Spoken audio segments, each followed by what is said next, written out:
Alors, voilà, nous y sommes pour de bon. Bonsoir, bienvenue à Atelier Librairie, le livre Voyageurs animé par Fabienne Roch et moi-même. Nous sommes à Montréal le 13 avril 2019. La journée était magnifique. Le vent a été abondant, la lumière a été réjouissante. Et la chaleur était...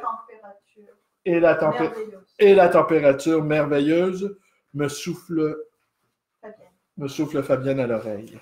Et j'en profite, je quitte la scène et j'invite Alain Arthur Pinchot à animer la soirée. Merci.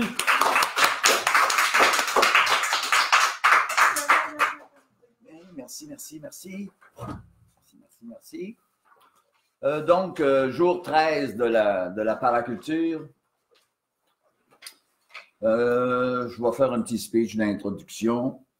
Ça va aller comme suit. Mon discours est... Il est prêt, ton discours? Il est prêt, il est écrit. Je monte ça à l'écran pour que les gens s'en assurent.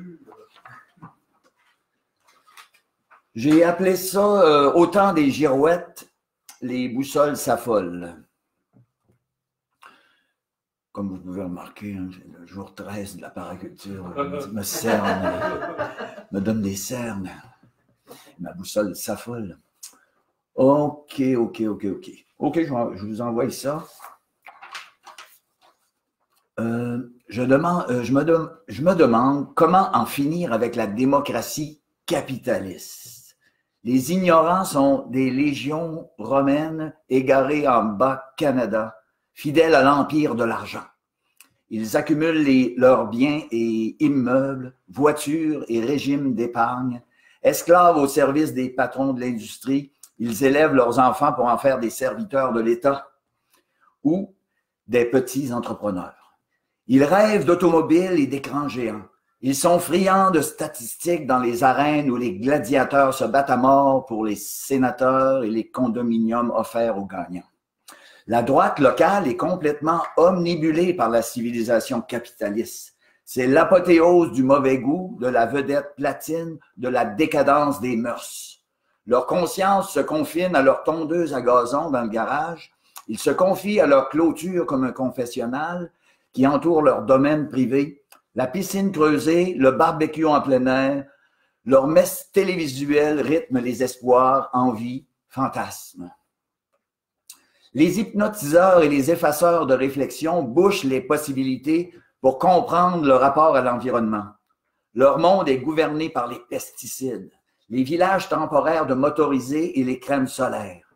Lorsqu'ils envahissent les plages touristiques du Sud et les territoires de chasse du Nord, ils coupent les arbres, remplissent les milieux humides, harnachent des rivières et construisent des fourmilières en sous-sol et des termitières en gratte-ciel.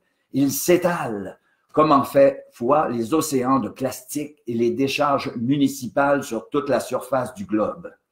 Les nouveaux rois du monde ont remplacé la nature naturante de la planète, relayée au second plan comme un parc safari pour les élites des 5 continents. Chacun entassant ses richesses et ses trophées de chasse dans les enfermements économiques, bourse, fiducie, assurance, monnaie virtuelle, parc immobilier, taux usuraires, contrôle des produits intérieurs bruts de pays entiers. Nous ne sommes plus le tiers-monde, nous sommes le sous-monde exposant X, chair à canon et robots dociles, contribuables et soupes au lait surveillés de près par des espions fonctionnaires au service des ministères, avec leur attirail de puces électroniques, de délateurs commissaires, d'inspecteurs de bas de laine, de cartes de crédit et d'observation des mœurs et fluctuation des consommateurs. Je crois que nous sommes sortis du bois pour tomber dans le trou béant, le gouffre technologique d'un monde où règne la quantité, la matière et l'esclavage systématique de 99% de la population terrestre. Où se trouve l'espoir d'en sortir?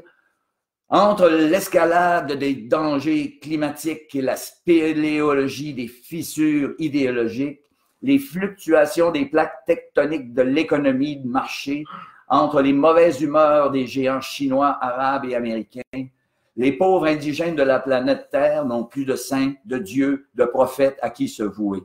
Ils n'ont que des idoles du star system, des vedettes de la grande industrie, des chevaliers du sport. Pas besoin d'inventer l'enfer, notre prison terrestre suffit. Les geôliers sont en orbite satellitaire et scrutent les moindres signes de rébellion. Ce soir, nous mangerons de la galette au bord du goulag. Nous nous souviendrons des circonvolutions qui nous ont menés à notre perte. Sauvons les semences et construisons nos serres. Nous sommes le clan du destin. Les outardes se sauvent vers le pays des Amerlocs.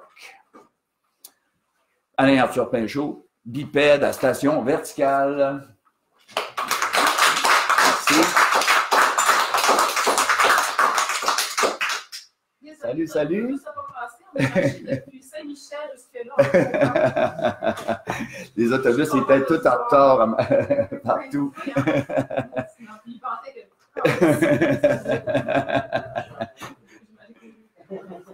Aujourd'hui, la thématique, c'est un peu l'amour et l'anarchie. Puis j'avais dit, l'amour et l'anarchie, ça fait trop Léo Ferré, et tout ça. Fait que j'ai transformé ça un peu en amour et camaraderie. Puis je vais juste vous lire un petit extrait de C'était au temps des mammouths laineux. Parce que j'ai comme une amie imaginaire qui s'appelle Isabelle Montour, la magnifique métisse de Trois-Rivières, qui brisera bien des cœurs à Détroit au temps de Cadillac. Ce sacré Cadillac Lamotte, c'était pas son vrai nom, il s'est inventé le nom. Elle brisera aussi bien des complots car elle faisait de la politique. Parmi ses victimes, Cadillac lui-même. Il est probable qu'il désirait cette femme et à défaut de la posséder, il l'a fit jeter en prison. Elle lui préférait les soldats et les beaux Ojibwe. Indépendante et féroce, elle était bien plus fascinante que le monde perruquier qui reluquait l'Amérique comme on reluque un bien privé. Isabelle Montour sera interprète et espionne, allant de français en canadien, d'indien en métis, défendant les intérêts des siens contre les gens de pouvoir. Elle verra se construire le fort de Détroit, se défricher les champs aux alentours. Elle connaîtra les Wendat-Hurons, victimes des Iroquois venus se réfugier de l'autre côté de la rivière Sainte-Claire, répétition de leur regroupement à Québec un demi-siècle auparavant. Pendant longtemps, Détroit aura comme Québec ses Hurons sous la main, mercenaires fidèles dans les bras de fer entre Français et Anglais. Comme Cadillac voulait la prospérité de son Détroit, Québec veut dire Détroit, puis il voulait vraiment créer une nouvelle France, lui, Cadillac Lamotte, au détriment du poste de la Grande Tortue, Michilimackinac. Il attira autour de sa colonie les Chippewas, les Renards, les Ottawa et bien d'autres nations amérindiennes. À la fin, Isabelle, la diplomate et l'intrigante, fera le pont entre tous ces gens. Ses amours et ses actions auraient pu alimenter une légende superbe, mais elle sera plutôt oubliée dans les mémoires des lieux, ainsi que Cadillac, qui passera à l'histoire comme la marque de voiture trônant au sommet de la pyramide automobile. Posséder une Cadillac du temps de mon père était la réalisation du rêve ultime. Fait que lisez le livre d'Isabelle Montour, je savais vous le trouver, c'est absolument fascinant. Puis vraiment. C'est quoi le livre? Ça a été fait par une professeure de l'Université McGill, Isabelle Montour, Madame Montour. Elle a écrit quoi? Non, c'est écrit par une professeure de l'Université McGill, ce livre. C'est sur elle, très, très, très, très bon. Mais ça, c'est Serge Bouchard, bien sûr, fantastique. Hein? Ils ont marché l'Amérique, puis hein? C'est des femmes, puis ça. Bon, ça, c'est bien. Puis, je vais en revenir plus tard. Puis là, je pense que on va passer à Pierre, hein? C'est Pierre? Oui. Pierre, il va se présenter ou... Pas de séance de questions? Oui, pas de séance de questions. Tu te présentes toi? Je me présenter? Non, vas-y, non, présente-toi. Ah bon? Pas de présentation. Moi, j'ai comme un maître en cérémonie. Alors, bonsoir tout le monde, bonsoir Montréal, bonsoir Facebook, j'espère que vous allez bien. Ce soir... T'es qui? Oui, ce soir, je suis Pierre Berthelot. Juste pour ce soir. Je suis juste pour ce soir, One Night Only, édition spéciale. Donc, je suis ici pour vous lire le recueil de poèmes, ce qu'on peut voir, Porte sur la mer, de Louise Pouliot. Louise Pouliot, qui est une écrivaine québécoise, une poète québécoise assez peu connue. Elle est née en octobre 1933 à Cap-d'Espoir, en Gaspésie. Et donc, Cap-d'Espoir, n'est-ce pas, c'est à côté de Percé. percé là où il y a le rocher, là où il y a les légendes, et là où il y a des patates frites trop chères qui sentent tout sauf la Gaspésie. Donc, Pierre, le mec, je te pose une question. oui, Bruno. Pour en savoir davantage sur cette Pierre Pouliot, Louis Pouliot, Pierre Pouliot, c'est notre notaire qui nous a marqué. Ah bon? C'est son seul recueil? C'est son seul recueil.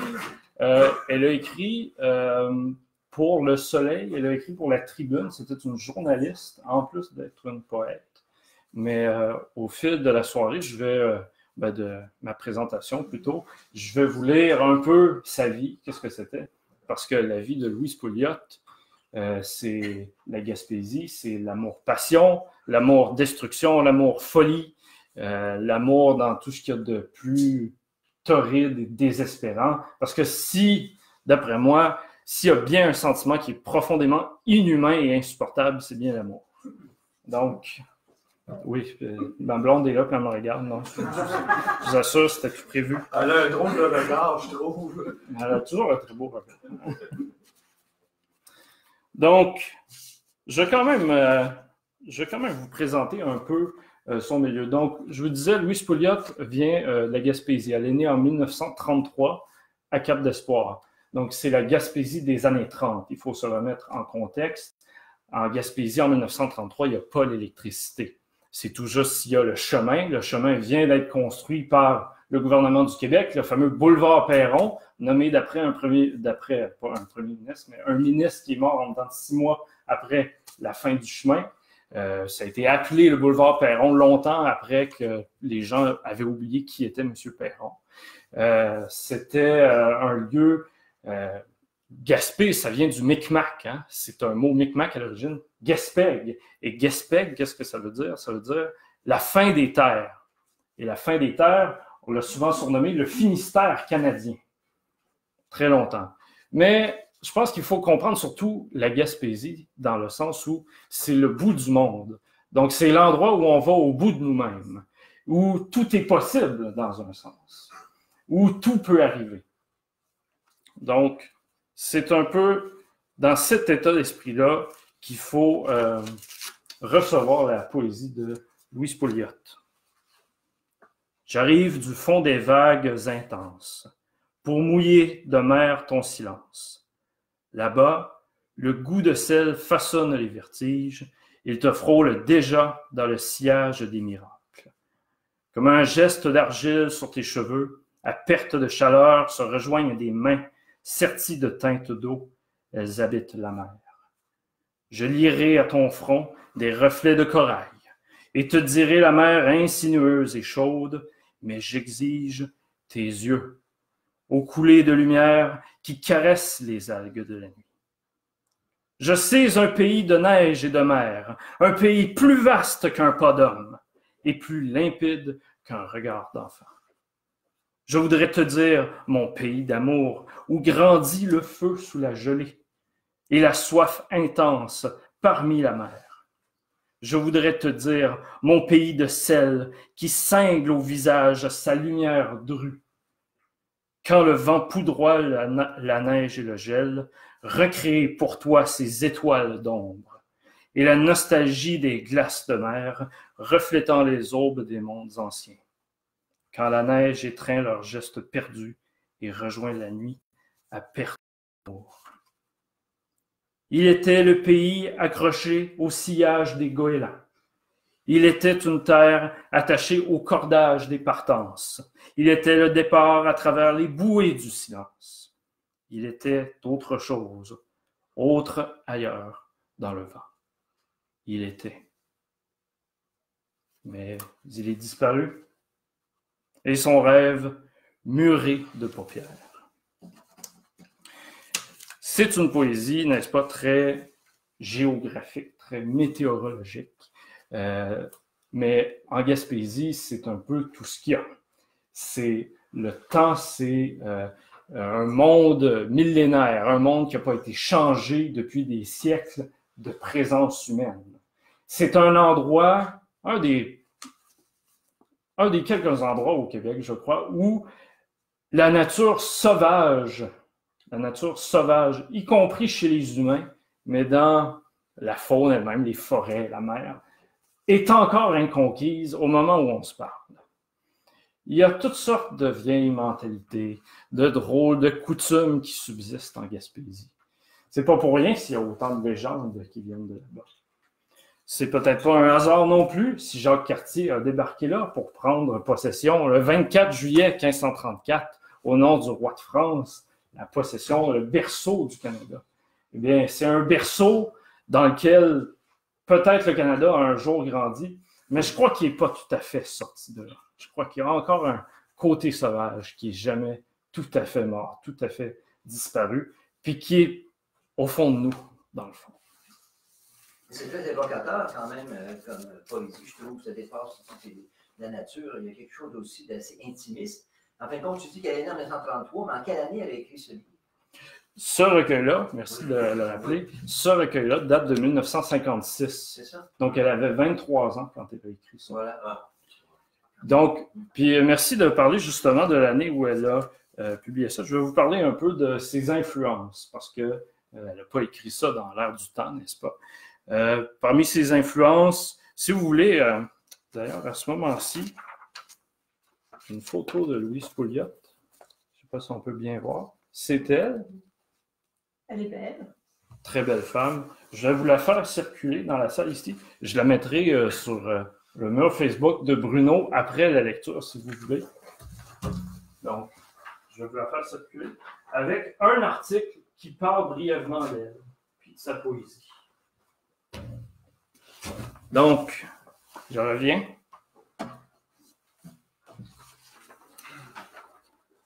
Alors, les influences de Louise Pouliot, on compte Camus, Saint-Exupéry, Baudelaire, mais Anne Hébert aussi.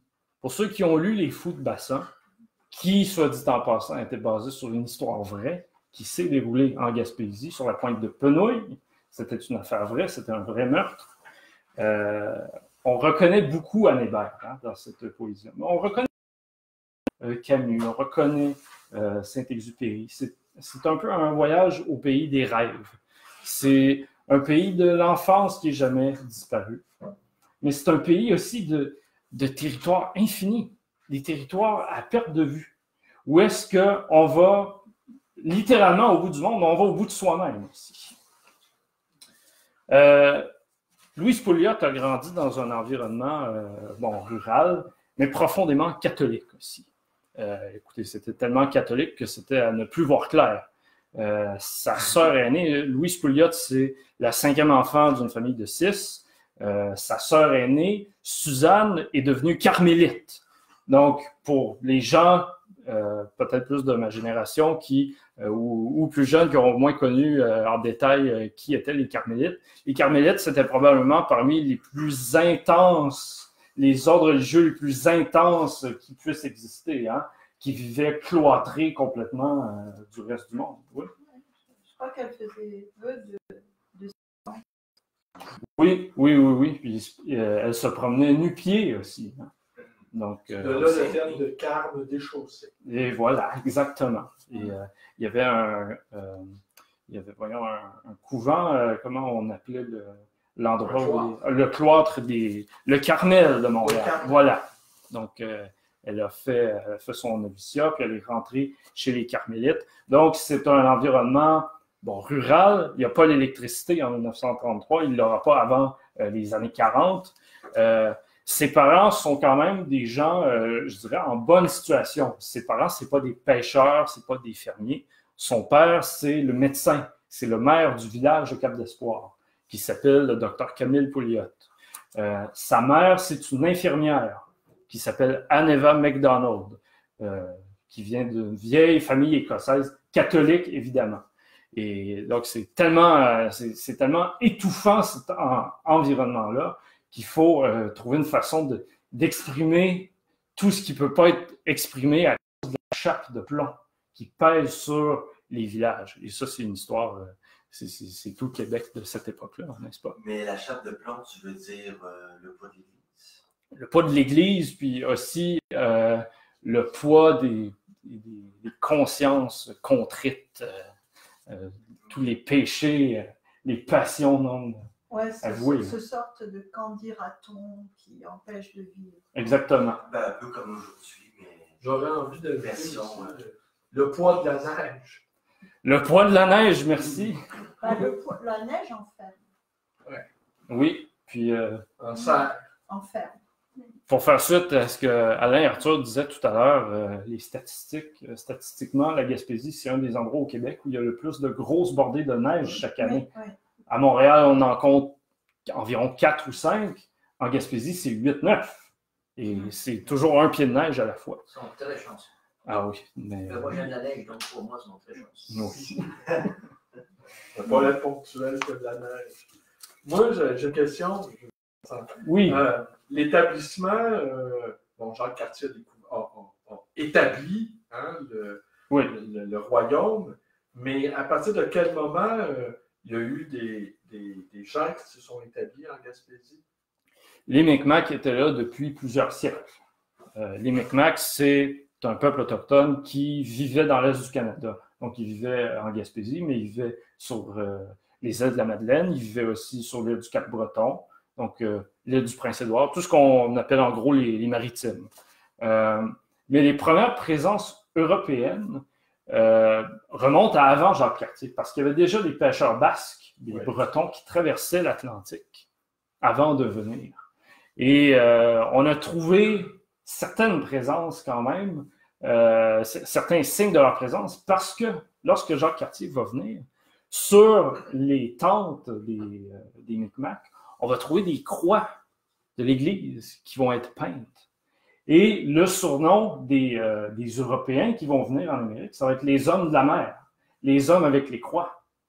Et donc, Jacques Cartier ne va pas arriver dans un environnement où les Micmacs n'ont jamais vu de blancs. Ils ont déjà vu des blancs. Ils n'ont peut-être pas vu celui-là avec son accent de Saint-Malo, mais bref, c'est quand même pas inédit, c'est pas notre première rencontre. Mais la première concession, je crois que c'est ça, le roi de France donnait des concessions, date de 1680 environ. C'est tôt quand même. C'est quand même assez tôt, mais c'est une espèce de guérilla interminable jusqu'à la conquête de 1760. Les Anglais viennent, ils brûlent les villages villageois sont obligés de revenir dans les forêts, de se cacher en attendant que les Anglais s'en aillent. Ils reviennent, puis ils rebâtissent. C'est un terrain sauvage. C'est pas pour rien que ça fait rêver autant de gens, cette espèce d'esprit d'aventure. C'est au bout du monde, hein? Il n'y a rien en Gaspésie. Puis l'hiver aussi, aujourd'hui, il n'y a plus ça parce qu'il fait trop chaud, mais l'hiver, la baie de Gaspé, la baie est complètement gelée, donc les gens peuvent traverser en traîneau sur la glace. Il y en a même qui vont aller pêcher. Aujourd'hui, il n'y a plus ça. Aujourd'hui, il y a des gens qui vont en motoneige puis qui se noient, donc c'est faire un autre spectacle.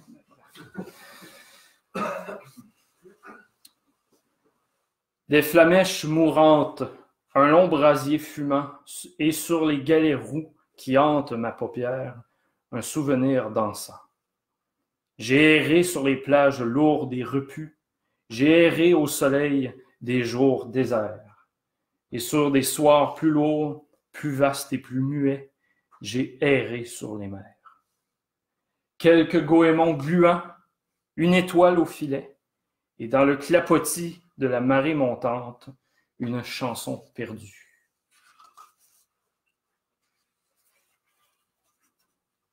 Chanson d'enfant, écho perdu, mêlée d'étoiles et de rivières, et d'un peu plus. Chanson d'enfant si familière, peuplée de monde à demi tu. Voix étrangère, chanson d'enfant éparpillée, sur les clôtures endeuillées, une fois passée. Chanson d'enfant, moite chaleur, pays des rivages mouvants et des ailleurs. Chanson d'enfant. Je meurs à chaque pas, le centre des marées, le chant des goémons plus glauque et fascinant, parmi l'aube attentive des mondes marins. Cette vague d'automne claque à mon oreille, et je l'entends gémir et tordre son amour parmi les pierres d'ombre et les sables roussis. Ô ma mère attardée, au creux des souvenirs, plus pressante et plus près de l'ocre que le salin. Oh, la limpidité de ma marée montante, qui charroie la chaleur, la lumière et le sel pour façonner l'esprit de mes sables mouvants. Oh, ma marée jalouse, veillant mon amour, par la vastitude des océans, mon amour ébloui comme une goutte d'eau, où se perdraient les mers. La nonchalante caresse des eaux s'accroche à mes désirs comme des bois flottants. On parlait de bois flottants tout à l'heure, on s'accrochait à la mer. Hein?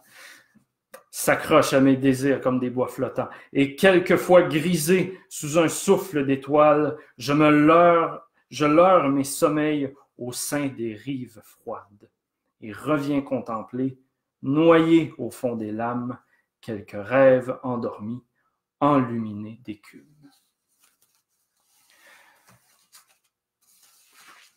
Donc, à l'époque où Louise Pouliot écrit ça, Louise Pouliot fait partie des quelques chanceuses de sa génération. C'est une femme qui va fréquenter le collège classique. Donc, le collège classique, avant le système des cégeps, des écoles secondaires, c'était le parcours que l'on faisait lorsqu'on voulait aller plus loin que la septième année. L'éducation, c'était quelque chose de réservé à des privilégiés dans la société. Il fallait payer, il fallait débourser de l'argent. Et elle va être chanceuse parce qu'elle va avoir une éducation, un cours classique. D'après les témoignages qu'on m'a transmis, elle aurait voulu continuer à l'Université de Montréal ses études, mais son père l'aurait empêché, puisque j'ai un peu de difficulté à croire, parce qu'elle va fréquenter la Sorbonne de Paris ensuite. Donc, ça serait un peu étrange. Mais à l'époque où elle écrit ça, Louise Pouliot, donc, est dans la jeune vingtaine, mais elle va vivre à Montréal, elle va quitter la Gaspésie, parce que son père, qui est maire de village, est aussi député. C'est aussi un député à l'Assemblée nationale, donc il est toujours parti. La Gaspésie, c'est très loin, il n'y a pas d'avion, il n'y a pas d'aéroport, c'est tout juste s'il y a un train, puis le train, c'est un peu comme aujourd'hui, il ne passe pas très souvent. Et donc, tu as les chemins aussi qui sont impraticables plusieurs mois dans l'année. Et donc, elle va être souvent seule avec sa mère qui fait de la sclérose en plaques. Donc, sa mère va être malade pendant 25 ans, c'est très difficile à supporter. Elle-même, dès l'âge de 11 ans, va être obligée de prendre soin de sa mère lorsque son père est absent. Son père aussi est obligé d'aller dans la neige, accoucher des femmes dans des rangs, dans des fermes. Donc, c'est une vie extrêmement difficile. Ça va beaucoup la marquer aussi, cette solitude-là. C'est parmi les plus jeunes de sa famille, hein, c'est la 5e sur 6 enfants. Et donc, elle va avoir envie très tôt de quitter la Gaspésie, parce que la Gaspésie, ce n'est pas un endroit où, lorsqu'on est artiste, on peut facilement vivre. Il y a une phrase un peu qu'il utilise en Gaspésie, en blague, pour décrire les saisons, c'est qu'il y a 2 saisons en Gaspésie, l'hiver et le mois de juillet. Et c'est un peu vrai, hein? En dehors du mois de juillet, il n'y a pas grand-chose qui se passe en Gaspésie. Pour y avoir grandi pendant 16 ans, je peux vous le confirmer. Mais donc, c'est un milieu à la fois l'attirer et la repousser. C'est toujours la même, mais c'est toujours nouveau. C'est comme la mer. Et en quittant, elle va venir étudier à Montréal, elle va travailler à Montréal. Elle va commencer à se tenir avec les intellectuels de l'époque, les artistes de l'époque. Ça va devenir une amie de Gaston Miron. Elle va se tenir dans les premiers cercles de poètes autour justement des éditions de l'Hexagone. On peut voir en bas ici sous mon doigt. Édition de l'Hexagone. Collection Les Matinaux. Collection Les Matinaux, qui est, je crois, la première collection de ce genre de recueil de poèmes. C'est ça, hein? Oui, avec Gilles Carle qui fait la mise en page. Exactement, puis qui a fait le dessin sur le dessus aussi. Bon, merci. Donc c'est très, très spécial dans l'histoire littéraire au Québec. Elle va aussi fréquenter, plusieurs hommes, mais sa vie amoureuse, c'est vraiment très triste. Elle va être proposée en mariage 2 fois, puis au dernier moment, elle va refuser, elle va rompre le fiançailles. Est-ce qu'on sait pourquoi? C'est quelqu'un d'extrêmement tourmenté, c'est quelqu'un d'extrêmement triste. Dans sa famille, il y avait déjà un historique de fragilité, je dirais. C'est des gens très à fleur de peau. On est avec la maladie, surtout de sa mère, avec la maladie des gens qui l'entourent parce que son père est médecin. Il y a un contact avec la maladie qui est constant. Puis le fait d'être laissée à elle-même avec toutes ces difficultés-là, ça va aussi la marquer, ça va aussi l'habiter. Et je crois qu'il y avait peut-être une tendance, je ne veux pas la diagnostiquer, mais il y avait probablement soit une dépression ou une nature peut-être récurrente comme ça, peut-être de la bipolarité, ça serait très possible. Et on le sent tranquillement. Il y a une mélancolie dans cette poésie-là. Je ne sais pas si vous avez remarqué. Il y a quelque chose de très beau, mais de très fragile, très triste aussi. Est-ce qu'il y avait beaucoup de femmes à l'époque qui publiaient dans cette collection? Ça, je ne crois pas. Est-ce que vous connaissez? Moi, je ne connais pas bien cette collection-là.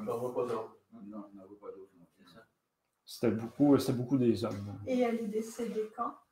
Ah oui, je vais continuer, je vais continuer les poèmes. On va préparer son intervention. Mais je vais relancer là-dessus sur la suite de sa vie et son décès parce qu'elle est décédée aujourd'hui. Sur le rivage éteint où pourrit le varech, erre l'ombre des heures nues et décharnées. Où cingle la morsure du sarcasme infect. L'étoile qui s'effeuille au long des sables secs a l'ultime fraîcheur des choses insensées. La pourriture errante tue la pesanteur, mais l'esprit la recrée. Voilà. L'ordi approuve. Oui. En même temps. Oui. J'aurais voulu savoir la moiteur de ton front, connaître la pression de ton regard sur mes voiles ouvertes. J'aurais voulu savoir ta tête pesante, ton rêve vide comme un désert et plus lourd. Déchiffrer l'énigme de ta figure et penser ta plaie d'une lèvre humide. Épouser l'abîme de ton épaule et de ta pensée. Mais ton visage s'évade sans cesse sous le masque de l'habitude. Louise Pouliot, donc, fréquente Gaston Miron, elle fréquente beaucoup d'intellectuels, d'artistes, elle va fréquenter beaucoup les gens qui écrivent à Cité Libre. Elle va notamment avoir une relation relativement sérieuse avec un homme qui deviendra premier ministre du Canada par la suite, Pierre-Éliott Trudeau, qui, je n'ai pas les détails là-dessus, mais je crois va se pratiquer à faire sur elle ce qu'il va essayer de faire sur le Canada à partir de 1968. Et donc... c'est pas à lui qu'elle a refusé le mariage. Ça se pourrait, mais je n'ai pas les détails, il faudrait que je confirme. Mais donc, elle va même se promener avec lui en Europe. Pierre-Éliott Trudeau aime beaucoup faire de la moto.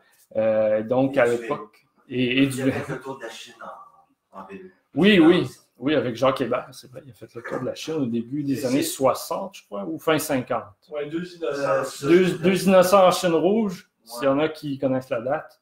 Donc, je crois que c'est la fin des années 50. Et puis, oui. Le voyage qu'elle a fait avec Trudeau en Europe, c'est quand? C'était justement dans ces années-là, à la fin des années 50, quand il écrivait pour Cité Libre. Donc, et sa liaison avec Trudeau, elle a duré longtemps? J'ai pas l'impression qu'elle a duré très longtemps. Trudeau a quand même resté chez sa mère jusqu'à la quarantaine passée. Donc, je crois pas... Bonsoir. Je crois que ça a duré quelques années sans plus. Ah, mais quand même. Ouais. Il fallait avoir du caractère pour endurer Trudeau au père. Quand même. Puis pas en avoir pour endurer Trudeau fils. Non, il a peut-être fait ses ébauches avec elle, je ne sais pas. Ça se peut. Mais donc, à partir Donc, à partir des années début 60, elle va commencer à écrire comme journaliste. C'est une journaliste pigiste, donc, comme j'avais dit au début. Elle va continuer à se tenir avec donc ses amis artistes. Mais à la fin des années 50, elle va avoir un très grave accident de voiture à Rome. Elle va passer proche de mourir, les 2 jambes cassées, les plaies ouvertes. Elle va se faire hospitaliser dans un hôpital de second ordre. Les Romains conduisent très mal. Oui, bon, ça explique. Et elle était allée visiter en fait son frère qui s'appelle Pierre, c'est comme moi, Pierre, et donc qui était médecin pour l'ambassade du Canada à Rome à cette époque-là. Et donc son frère va être obligé d'intervenir, d'aller la chercher à l'hôpital. Il va être obligé de refaire les plâtres. Ils vont être obligés de lui recasser les jambes parce que c'était mal fait. Et son père va aller en avion. Il va aller la chercher en Europe pour la ramener au Québec. Donc, par la suite, c'est ça, elle va continuer à publier. Mais je crois que, donc c'est mon hypothèse, elle va passer beaucoup de temps à l'hôpital, puis pas seulement pour des blessures physiques. Elle va aller là aussi beaucoup pour de la thérapie. Elle va passer quand même beaucoup de temps dans des ailes psychiatriques. Elle va avoir des crises d'angoisse, des crises de tourmente. Puis ça va beaucoup, beaucoup la travailler. Je crois que ça va nuire beaucoup aussi à son travail, à sa production artistique. Et elle va avoir une fille avec un homme, évidemment. Elle va avoir une fille qui va s'appeler Galena, qui va naître autour de 1964 ou 65. Puis, à cause de sa maladie, à cause de ses problèmes de santé, elle va être obligée de placer cette fille-là en adoption. Puis, elle va perdre la trace de sa fille, malheureusement. On l'a jamais retrouvé? On l'a retrouvée. Moi, je l'ai rencontrée. J'ai rencontré, j'étais assez jeune, j'ai rencontré. Et elle vit toujours. Elle ressemblait beaucoup à sa mère, d'ailleurs. Les mêmes cheveux noirs frisés. C'était frappant. Et donc, voilà. Je vais poursuivre la lecture.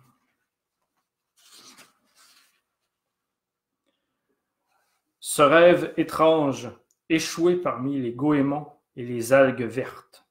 La vague m'a conduite au creux des ressacs illuminés, dans les glauques verdeurs des eaux dormantes. Pourquoi troubler mon repos en ton regard qui me suit et la calme cadence des eaux?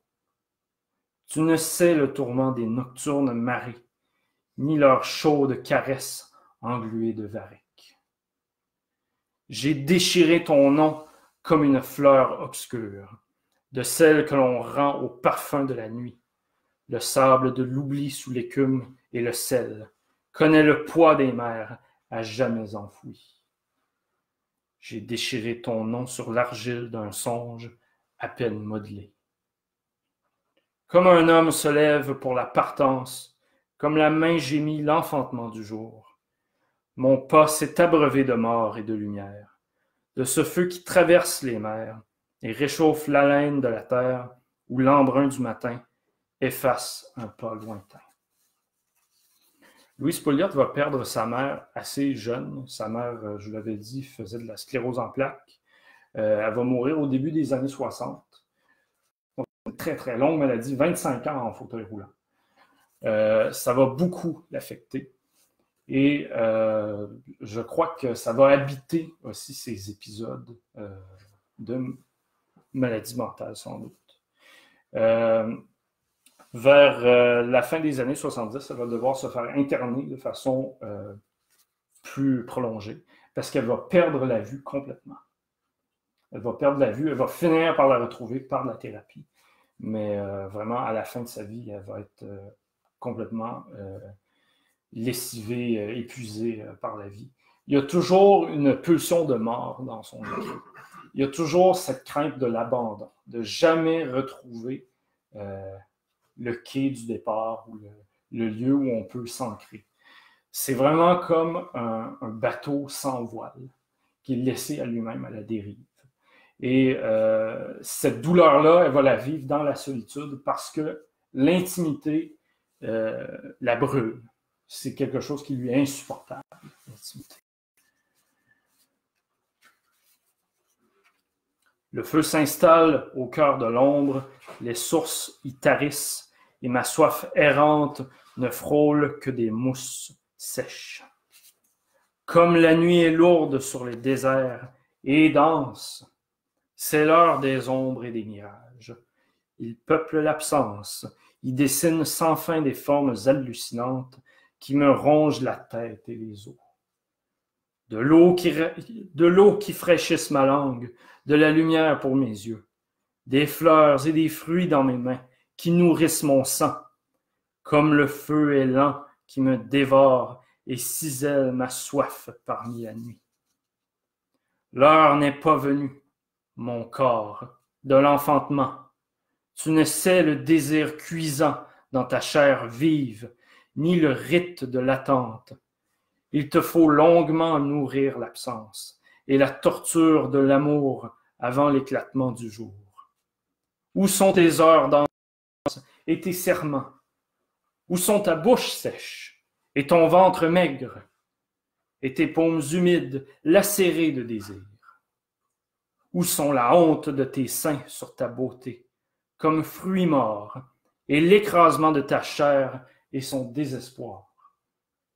L'heure n'est pas venue, mon corps, ne précède pas l'heure des vendanges, car le fruit a besoin du soleil et de la nuit, et la source de tarir pour mieux connaître l'eau. Louise Pouliot, à la fin de sa vie, va être vraiment très isolée. Elle va vivre toute seule à Montréal. Son frère Pierre, qui était médecin, lui, va continuer à vivre en Europe. Il va être médecin pour l'ambassade du Canada dans différents pays. Il va marier une Allemande. Mais il va revenir à Montréal. Il va quand même garder un appartement. Et c'est au cours d'un de ses voyages que il va la découvrir pendue dans son appartement le jour de décembre 1977. Elle est morte, elle avait 44 ans. Donc, c'est quand même... Oups, est-ce qu'on a perdu le... OK, non. Il y a une fenêtre qui s'est ouverte toute seule. Donc, on a gardé le signal. Donc, ça aussi, c'est arrangé avec le gars du début. Oui, ça serait plutôt inquiétant, déjà. Et puis, c'est une question un peu bête, mais dans quel quartier vivait-elle dans les derniers moments de sa vie? Je me rappelle pas. J'ai l'impression que c'est Côte-des-Neiges. Côte-des-Neiges, d'accord. J'ai l'impression que c'était là. En 77. Oui. Ça, c'était avant que le quartier change. C'était un quartier étudiant à ce temps-là. C'était encore un quartier étudiant qui était déjà qui commençait à l'être de moins en moins. Okay. Le Côte-des-Neiges, contrairement à ce qu'on croit, n'est plus un quartier étudiant depuis facilement le début des années 80.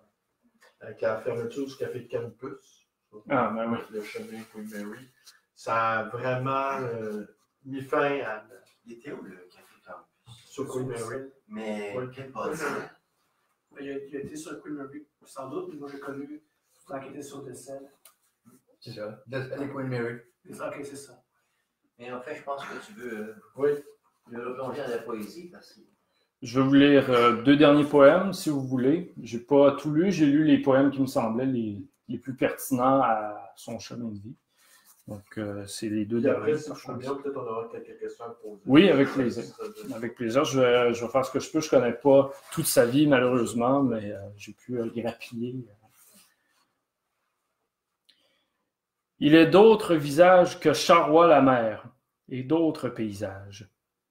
J'en sais de si ténus qu'on ne saurait les voir qu'à la lumière de minuit.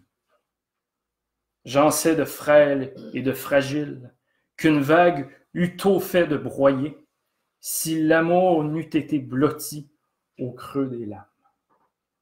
Ces figures perdues ont mouillé les rades de rivages anciens.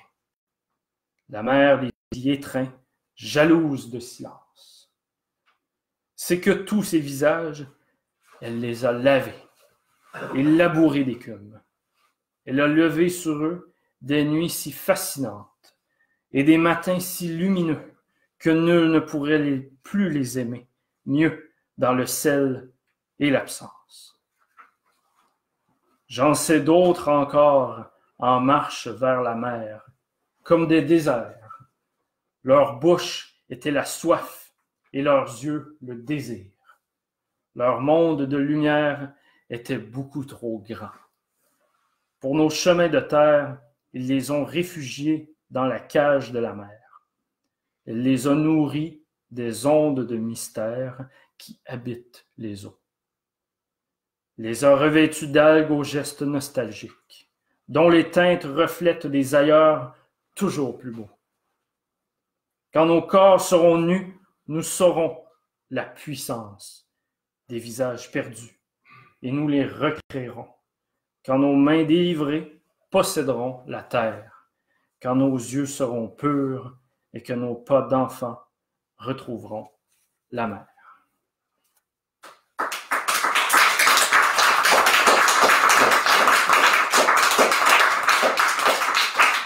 J'aimerais rajouter en terminant que ce n'est pas un hasard pourquoi est-ce que j'ai choisi Louise Pouliot.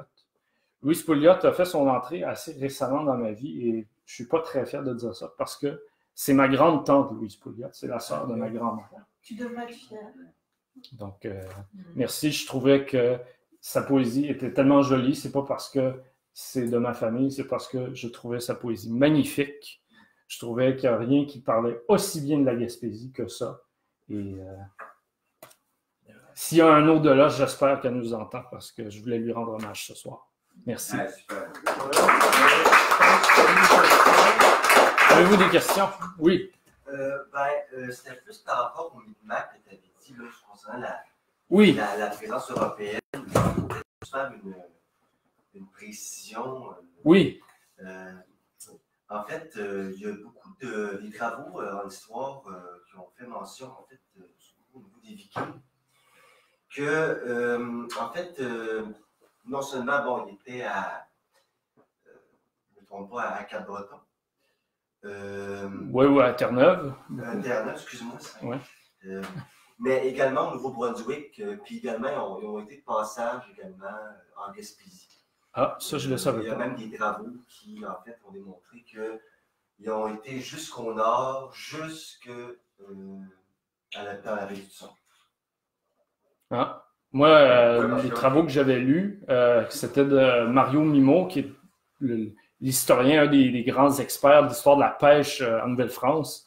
Lui, dans ses recherches, parlait de la présence des Basques, des Bretons, donc les pêcheurs qui venaient en Amérique. Pour ce qui est des Vikings, je ne savais pas.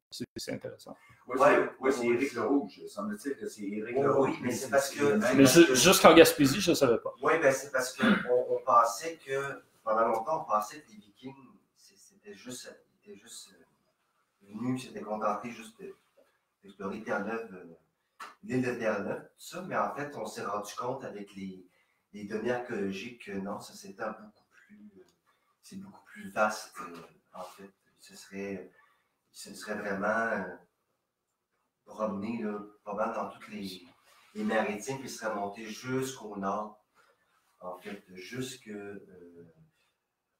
dans la baie du Son. Ça, c'est intéressant. En haut, sur la rive nord, l'autre bord de Terre-Neuve.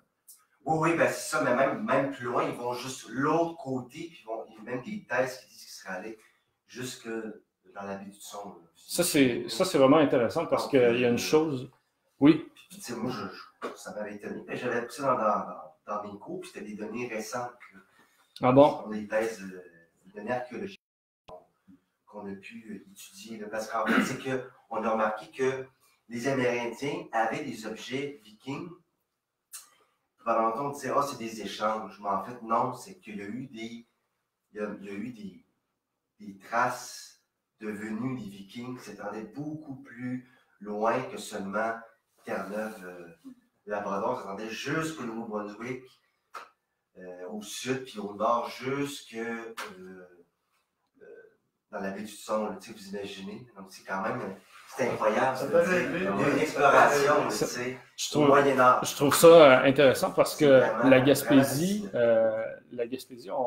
on voit beaucoup ça comme étant éloigné. C'est un lieu où on va en vacances, c'est pas un lieu où on s'imagine rester nécessairement là. Oui. Mais la Gaspésie, ça a longtemps été un lieu très, très bigarré. Donc, il y a toutes sortes de cultures qui se rencontrent là. Il y a des Jerseyais, il y a des Irlandais, il y a des Écossais, il y a des Français, mais il y a les Français, il y a les Basques, il y a des Gascons, donc il y a des Béarnais, il y en a de partout, là. Et donc, c'est très métissé comme environnement. En plus qu'il y a des gens qui viennent d'ailleurs au Québec ou qui viennent des États-Unis, par exemple, les loyalistes, il y a beaucoup de loyalistes après l'indépendance des États-Unis qui vont déménager dans ce coin-là. À côté de la section où moi j'ai grandi en Gaspésie, il y a un coin qui s'appelait Douglastown, où ça parlait pratiquement uniquement anglais. Même la famille de ma mère qui venait vivre dans un coin qui s'appelait Haldimand, mais qui en fait se prononce Haldimand parce que c'était un diplomate suisse qui va travailler pour la couronne britannique ensuite.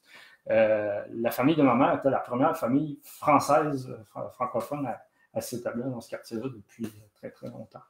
Donc, c'est très mélangé, la Gaspésie. Oui, ben, c'est un carrefour, hein? C'est un carrefour terrestre, mais également un carrefour maritime.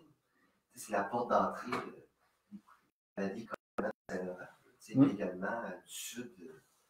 En fait, lorsqu'on regarde la cartographie de l'Amérique du Nord, ben, c'est la porte d'entrée également de tout le sud pour les 13 colonies. Je veux dire, quand tu descends, c'est le Nouveau-Brunswick, par exemple, Moncton, le nom d'origine de Moncton, c'était.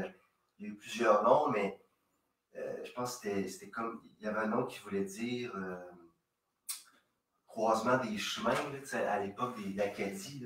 Ça fait l'idée que toute cette zone-là, géographique, Gaspésie, tout ça, toute l'Acadie historique, c'était vraiment un lieu. C'est vraiment un carrefour, à la fois maritime et terrestre. C'est vraiment intéressant. Fait que ça ne m'étonne pas de. Oui. Ça m'étonne Bruno, pas tu avais une question. Ben, c'était pas tant une question, mais en écoutant le récit complètement bouleversant de ta grande-tante, qui est assurément, je pense qu'on pourra être d'accord avec moi, qui est une poète assez majeure. Ouais. Il y a quelques-unes de ces phrases-là qui ont trouvé un écho chez moi. Je songeais à d'autres artistes féminins des années 50, des années 60, des années 70, qui ont connu des destins extrêmement tragiques.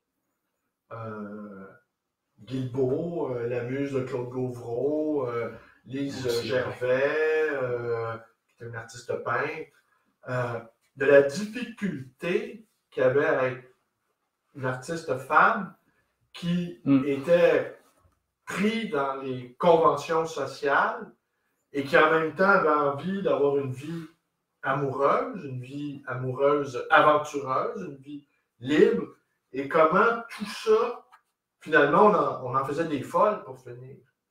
Tellement, et que les hommes artistes ne sont pas soumis à ces exigences-là, morales, je dirais. C'est vrai. Oui, puis j'en profiterai aussi pour dire qu'on va passer peut-être à la prochaine performance. Justement, on va inviter Frédéric Marleau. Oui. Écoute, merci beaucoup. Merci à toi. Au plaisir.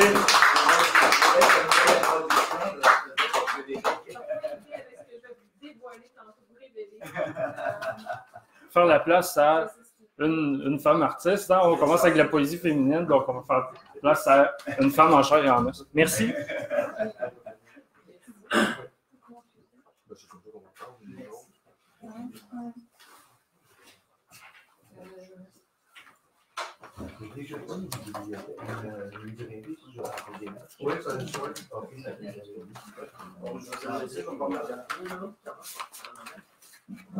Alors, ça va, Frédéric? Ça va bien? Ça va bien, toi? Oui, ça va bien. Oui. Alors, tu assis-toi, parce que... Moi, je préfère être debout. Bon, de toute façon, je ne vais pas être filmée. Mais tu ne veux pas être vu? Non, mais ça dérange-tu beaucoup? Que tu ne veux pas qu'on soit pas vu? Non. Comme tu veux. C'est correct? C'est comme tu veux. OK, parfait. Alors, j'ai une question. Je croyais que c'était anarchie et érotisme Alors, moi, je suis arrivée avec juste des textes érotiques, Non, c'est super. puis 4 textes qui sont à peu près anarchiques dans le sens que c'est pas dans le cadre. OK, parfait. Yes, OK. C'est un festival anarchiste. Oui, en plus, je vais commencer avec, écoutez, je sais pas, pour faire mon coming out, mais j'ai la sclérose en plaques, moi aussi, vous venez juste d'en parler, c'est comme, wow! Je suis sur mes 2 jambes, là, je prends en chaise roulante, je suis correcte, là, mais ça me fait comme, wow, OK, tout arrive en même temps, là, c'est bizarre. OK, je vais commencer. Je rampe jusqu'au lit. Une main entre les cuisses, j'étrangle les plaintes de mon sexe. Des salves de lave saisissent ma chair. Mitraillage d'essence, exacerbé par ton absence. Troué d'amour, mon corps balafré, tonitrusse sa détresse. La folie tonne, je me contorsionne sur les draps.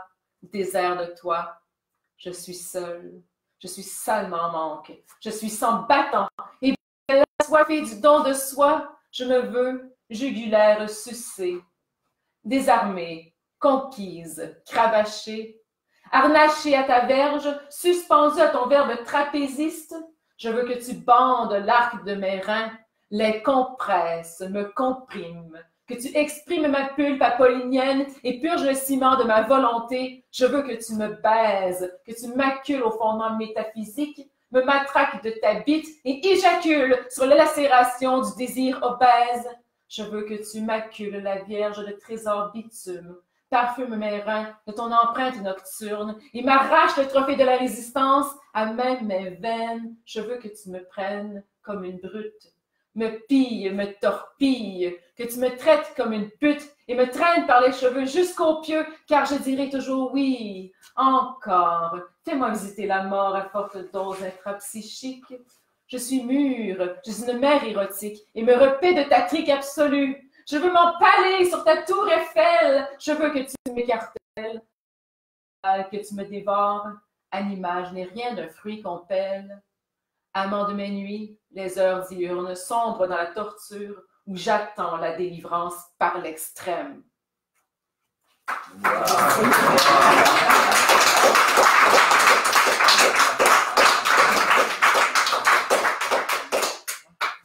Avancer, oui, bonne idée. Okay.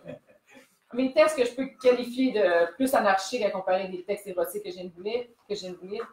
Alors, je marche à genoux, je saute dans une cave, je me pète la scène avec un string triple X. Je cours dans la boîte, la bouche ouverte. Je sangle mon corps sur une civière. Je joue à la roulette avec des Russes. Comment ne pas aimer la vie, même si le bacon tue? La finale, je ne suis pas sûre que mon chum est d'accord, c'est un amateur de bacon.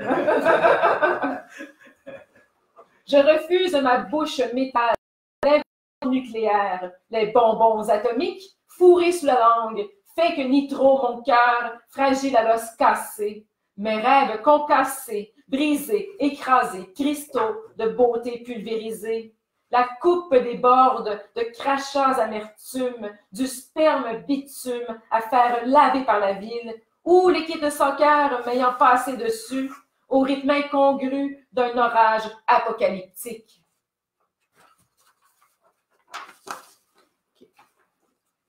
Tu retardes l'heure du souper pour qu'écrire mange ton estomac. Imprimer mon visage sur ton cou, imprimer mes cils courbés sur ton dos musclé, imprimer mon bras autour de tes épaules, ma joue sur ton menton, imprimer mon front dans ta main, ma mèche de cheveux entre tes doigts, imprimer mon désir sur ton sexe, ma bouche sur ton orgasme au fond de ma gorge, relire le tout avec toi sur des feuilles vierges. Okay. Comme un engin de vengeance à l'esprit. Je vois sur tous les panneaux publicitaires des clones de toi, à peau lisse et luisante, la pine longue le long de l'aine dans leurs caleçons griffés.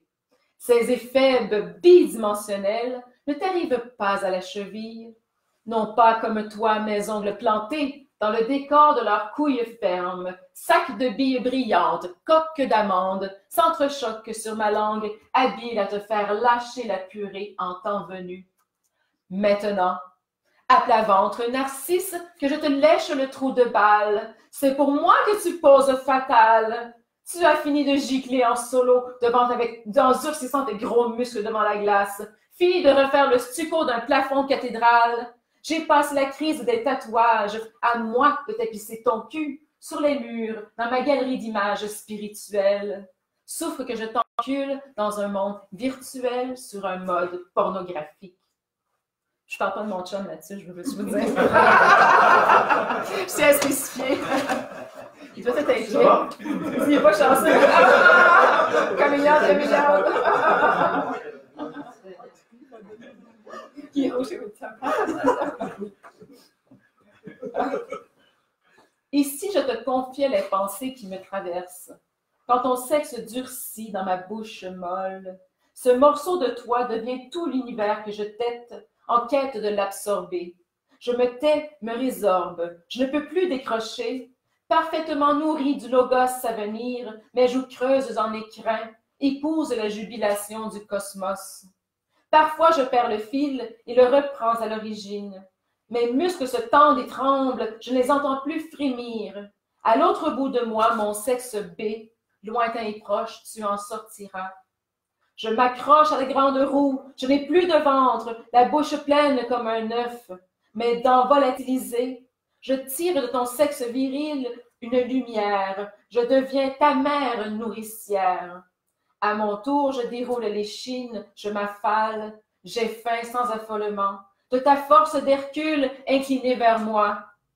Univers en marche entre mes jambes, entre mes pas, mon dernier refuge implosé, pour que tu grandisses et que tu passes, et je m'éblouisse par un oui total.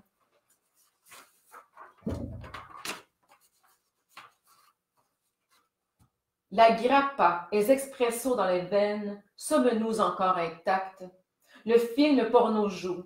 Musique subliminale, unidimensionnelle, baise, sensible aux timbres, aux images. Le 220 dans le système, course à la jouissance, baise, étalon brut, me pine, m'épingle, me ploie, clapotis dans le tapis, la rage, la bave sur l'oreiller, baise, à l'écran, une queue monstrueuse me fait par derrière ce qu'il me fait par devant. Relève tes hanches, broie mon dos, bois mes reins, baise.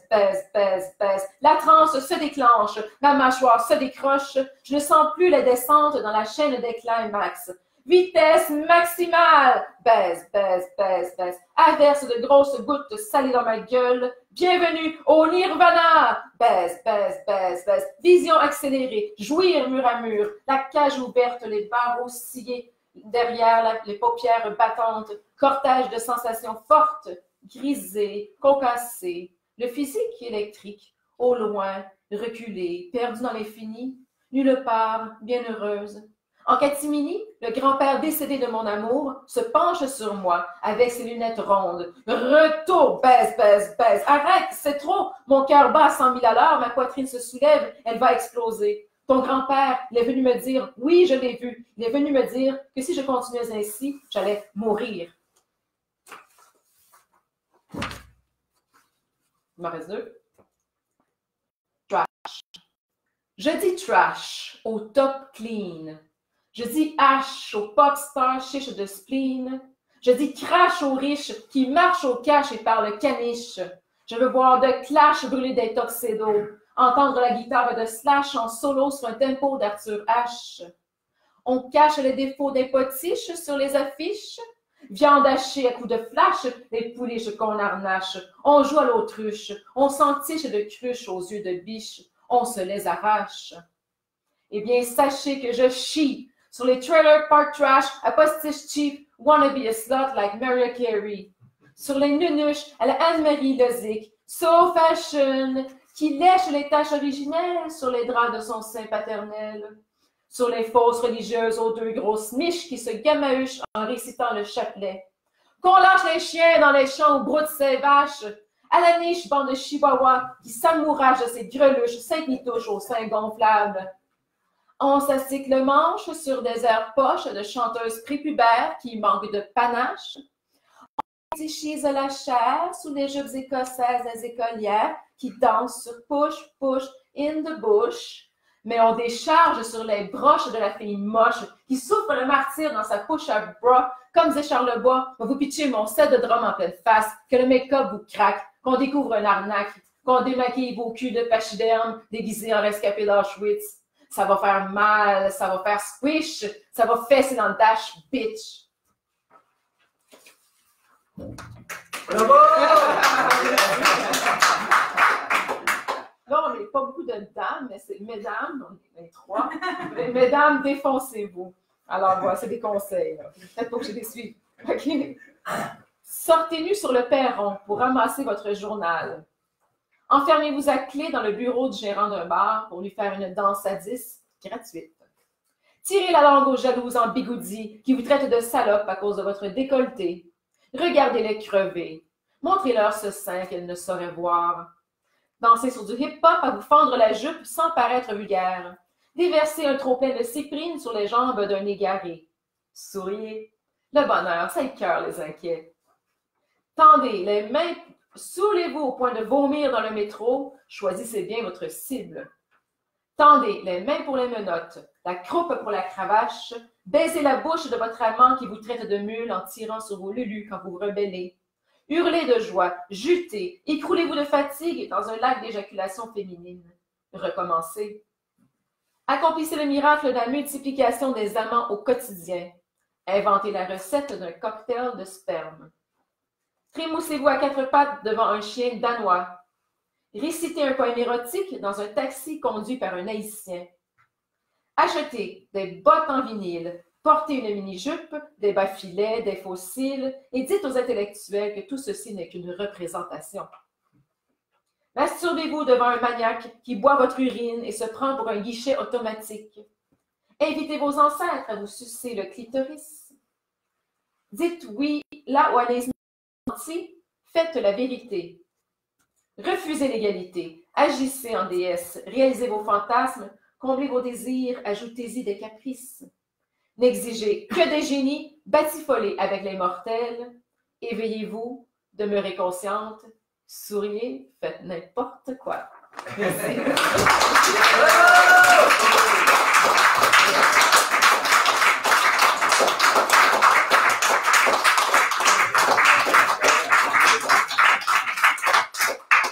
Éric Marleau, mesdames et messieurs. Quand est-ce que tu sors ton prochain recueil? J'en ai bien de sortir, j'en ai au moins 7 qui ont sorti depuis mon premier Feu de l'air qui était publié chez Guérin. J'en vois 7-8 de plus. Et puis, mon prochain série, c'est que j'ai mon père qui a une maison d'édition. Pour lui, parce qu'il fait des arts martiaux, du karaté, mais il va publier aussi quelques-uns. Et puis, qu'est-ce que je veux dire pour ça? Ça, c'est les derniers livres que j'ai publiés, mais je n'ai pas pu faire de mon sexe là-dedans, c'est clair. C'est mon père, on s'entend. Ça a été vraiment. Ouais. Je me suis un peu censurée, plus jamais. Les prochains livres que je vais faire, ça va être le plus extrême que j'ai écrit à date. Là, il va être chanté de travailler là-dessus en ce moment-là. Ouais. Excellent. Une petite question. Oui. Tu peux nous dire, est-ce que c'est des inédits ou bien c'est des textes sur des poèmes qui ont déjà été publiés dans tes précédents recueils? Dans le recueil, oui. Les autres, c'est des inédits, je crois, qu'ils ont été publiés à quelque part, je me souviens plus. On des refus, mais donc, c'est pas encore en recueil complètement. Tu n'as pas encore fait dans le dash. Dans un recueil comme tel, là? Ouais, Non, je suis intense, moins érotique. Quand il y a de l'érotisme aussi, mais moins érotique que ce que j'ai fait à ce soir. Là. Je pensais que c'était le thème d'érotisme. Je choisis toutes mes filles érotiques, let's go. Parce que j'ai pas ça du livre. Donc, Frédéric Marleau. Tu vas pas acheter toute la collection. Moi, je les vends. Tu les vends. Oui, je les achète. Non, je les ai publiés par une maison d'édition. Je crois qu'on est pas déjà les Parce que René, c'est quand même un graveur, il fait de la gravure érotique. Ah oui, ok. René Donnet. Je ne sais pas si vous entendez, mais là, il y a des interventions dans la salle. on pose des questions à Frédéric et puis voilà. Alors, je pense que je vais suppléer un peu à la tâche d'Alain Arthur Pinchot et je vais inviter Daniel Guilbeault à enchaîner sur cette lancée. Regardons ça. C'est parfait parce que il n'y a rien de plus opposé peut-être à Frédéric que moi ce soir. Eh oui. Je ne sais pas si vous avez entendu, Daniel Guilbeault prétend que sa prose est à l'opposé de celle de Frédéric. Alors j'imagine que ça va être peut-être un peu chaste. Le chasse, je sais pas. Non, c'est juste que ce soir. On te voit-tu, oui. Oui, ce soir, ben voilà, c'est moi, Daniel Guilbeault. Je suis dans l'amour et la tendresse. Et je suis dans l'intimiste. Oui, ben c'est ça, on peut dire ça. Donc, c'est dans ce sens-là, parce que moi et Frédéric, on se connaît depuis longtemps, puis on se rejoint, puis bon. Et puis, ben, je vais vous lire, en fait, des textes de 3 recueils, Sève de juin, Tendresse, sourire du quotidien et la mort apprivoisée. Et je vais les enchaîner, simplement pour laisser le souffle se poursuivre. Voilà, ça commence comme ceci. Dans le prénom Louis, il y a le mot oui. Un beau gros oui sonore et aventureux. Dans le prénom Manon, il y a le mot non. Un grand nom de mort. Et pourtant, Louis et Manon sont unis et défient la grammaire de leur amour. Si l'amour était un état de grâce permanent, l'autre serait toujours une première fois. Et la mort ne serait qu'une histoire racontée aux enfants pour leur faire peur. Je me donne une seconde de plus pour t'aimer. T'aimer durant ce temps où je ne dors plus, aux petites heures de ce matin qui fuit. Je me donne un souffle pour respirer ma vie face à tous ces gens qui s'essoufflent comme des pantins dans un théâtre sans joie. Je me donne une autre fois à faire l'amour avec toi, après tant d'années à savourer ton corps, comme un rêve tendre et sucré. Quand je dessine une fleur, j'ose imaginer que je puisse l'accueillir sans lui faire de mal. Et quand se posent des oiseaux sur les terrains vagues de mon esprit, j'ose penser qu'ils ne seront plus vagues et que mes rêves pourront s'envoler. Et quand une seconde s'écoule lentement, c'est que je la tiens dans mes bras et que je la caresse comme si c'était toi.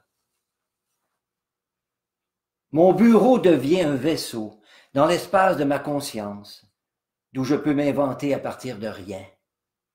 C'est ainsi que je me compose devant vous avec le désir de rester en contact et de vous aimer sans vous connaître.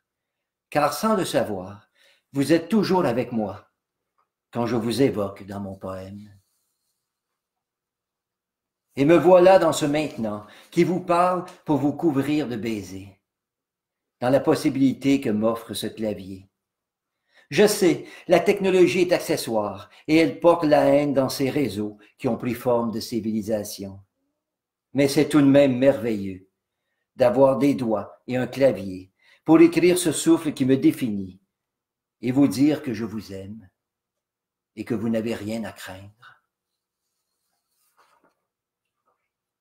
Voilà le ridicule qui tente encore de détruire la joie de vivre d'une jeune fille.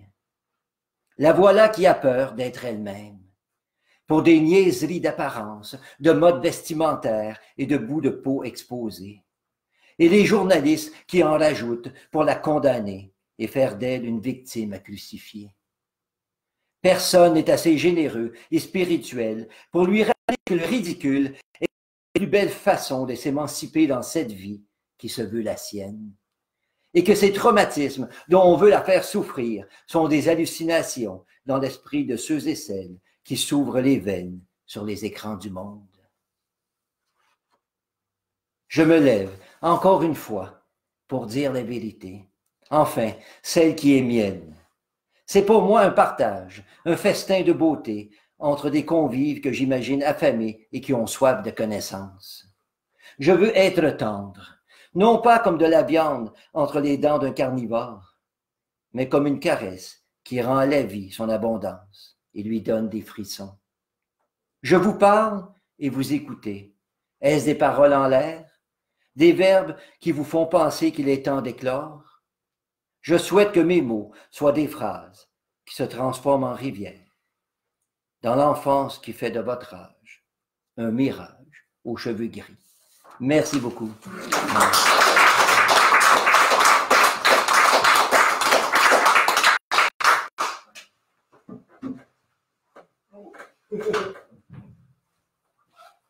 Bonjour.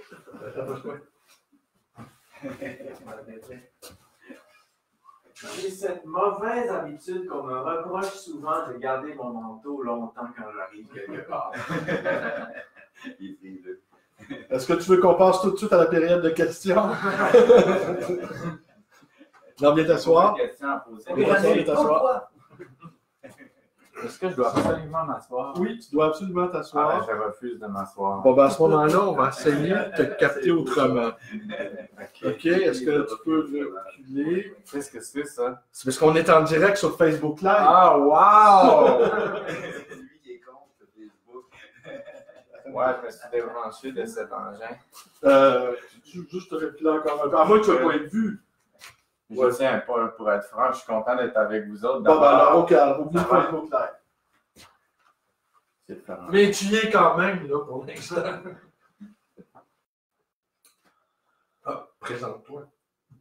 Je m'appelle Mathieu Parent.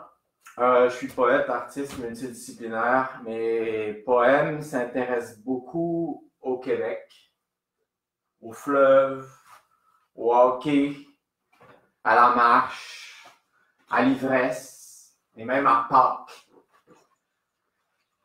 Le poème que je vais vous lire s'appelle Pateindre.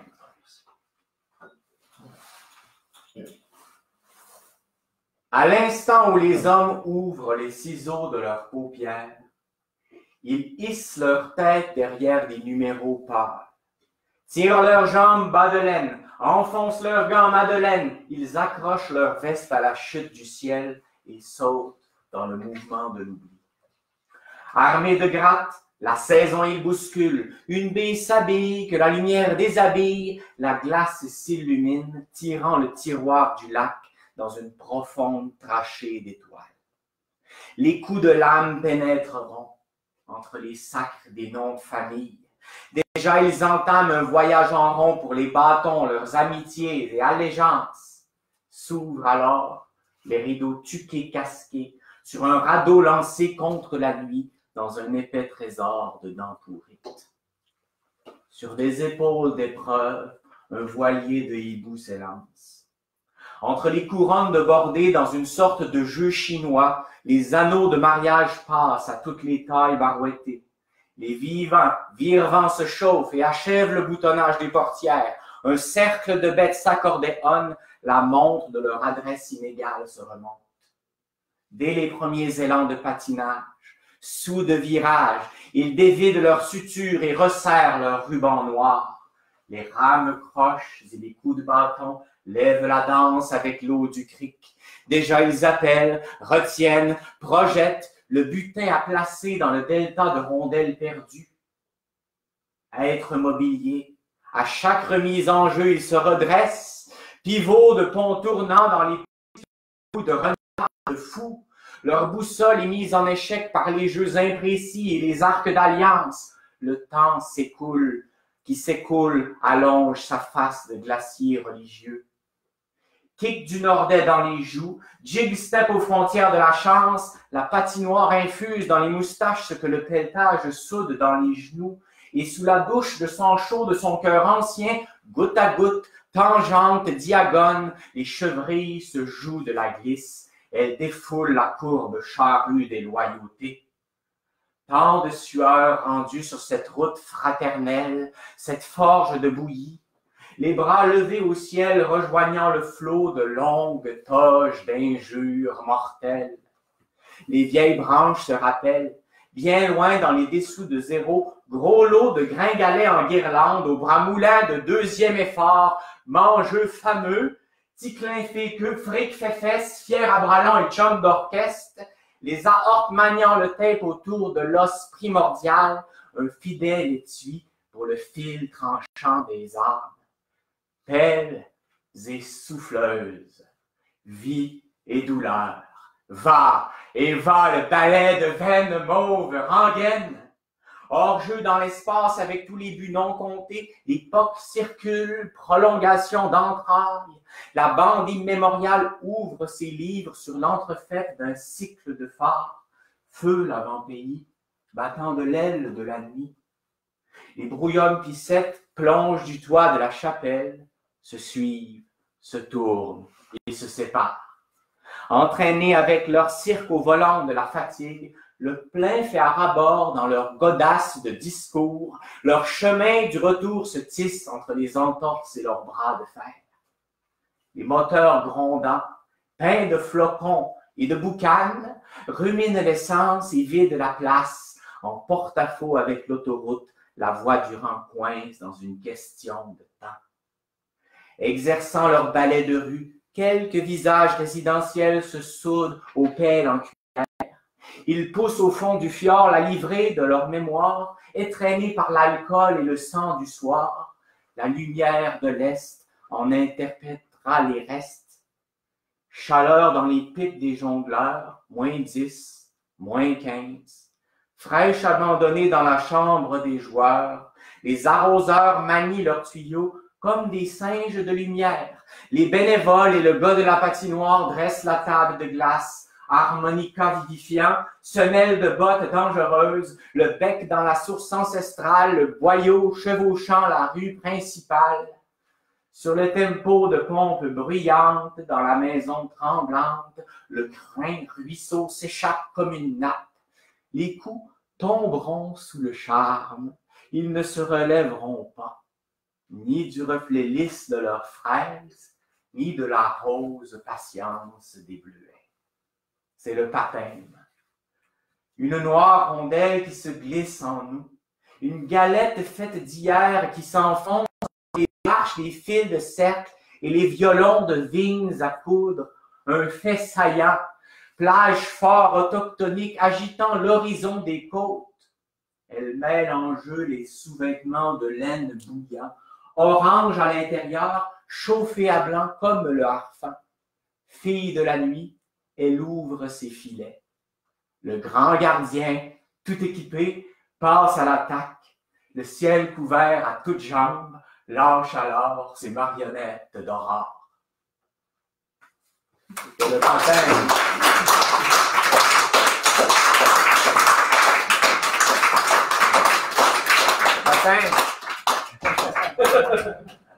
Merci. Baptême alors. Est-ce Est-ce qu'il y a des questions? Est-ce que tu as envie de répondre à des questions? Si vous avez des questions. Moi, je t'écoute, là, puis là, je trouvais que ça ressemblait à. Tu récitais un peu comme un mélange de Gauvreau et Niron. Ah, bon, c'est un bon mix. Un bon mix. Moi, j'ai manqué le nom. Ton nom, c'est quoi? Mathieu. Mathieu. Parent. Ouais. C'est ton premier recueil? Non, ça fait quelques ans. Couler la promesse, tout chaud. Avant, il y a eu Déshabiller la couleur. Et tu fus. C'était une sorte de brochure, là. Je faisais des poèmes, tu sais, on distribue, là, presque des tracts, là. C'est ça. Et puis, oui, J'avais une question, tu te présentais comme un artiste disciplinaire. Donc, tu fais autre chose que de la poésie. Ouais. Tu fais de la peinture, sculpture, performance. Qu'est-ce que tu fais comme multidisciplinaire?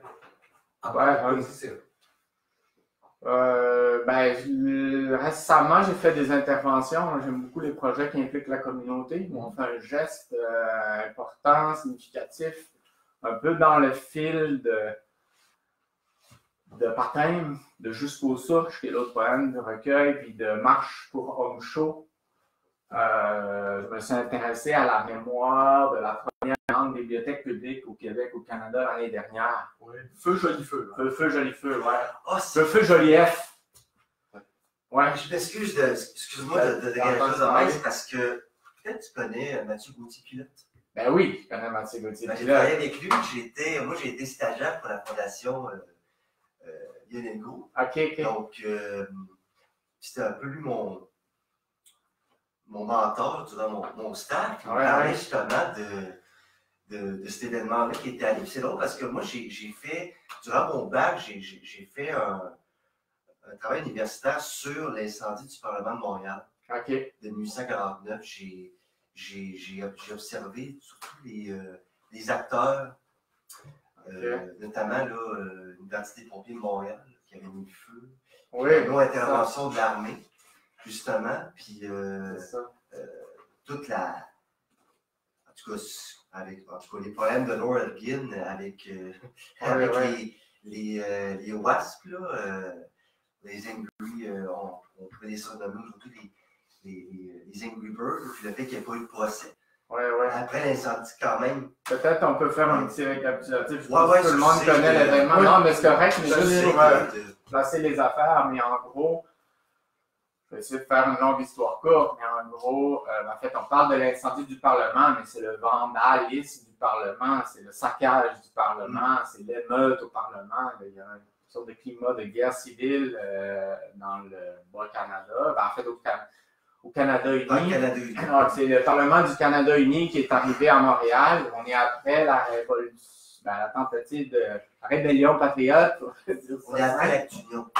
C'est ça. Et puis là, il y a un projet de loi qui ne fait pas l'unanimité. Et puis, avec La Fontaine qui est au Parlement, le projet de loi réussit à passer avec beaucoup d'aménagements. Puis l'English Montreal n'est pas content de ce projet de loi-là qui vise à indemniser les gens qui ont eu des bris matériels à cause de la répression de la tentative de révolution patriote et de la révolution patriote, l'effort de révolution.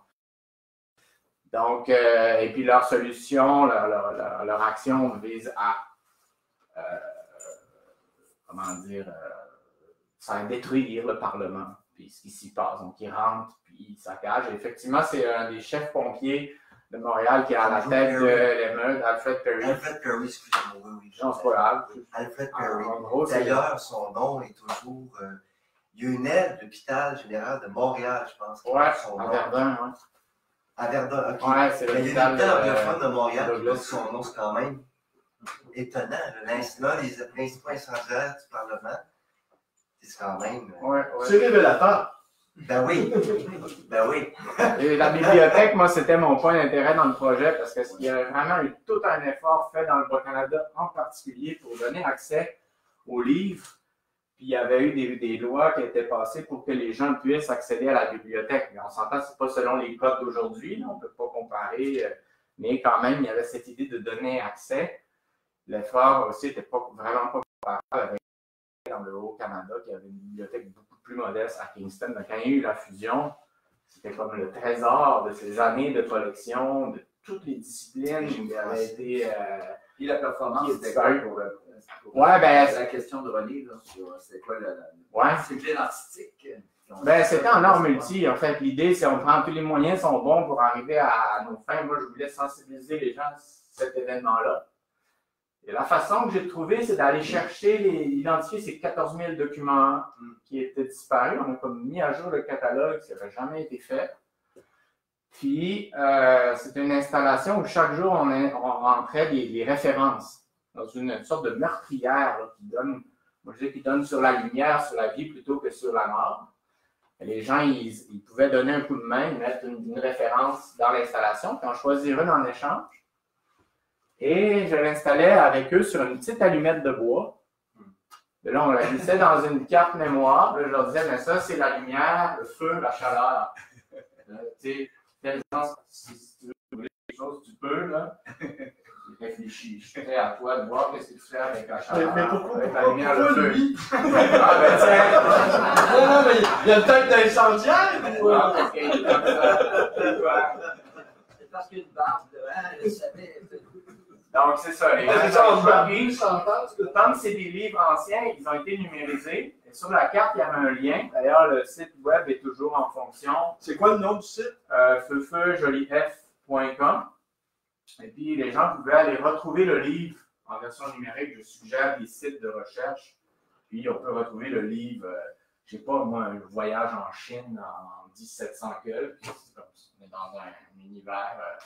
pas si loin au niveau idéologique, là, c'est vraiment le développement de la bourgeoisie, puis cette idée qu'on peut tout connaître, mais quand même,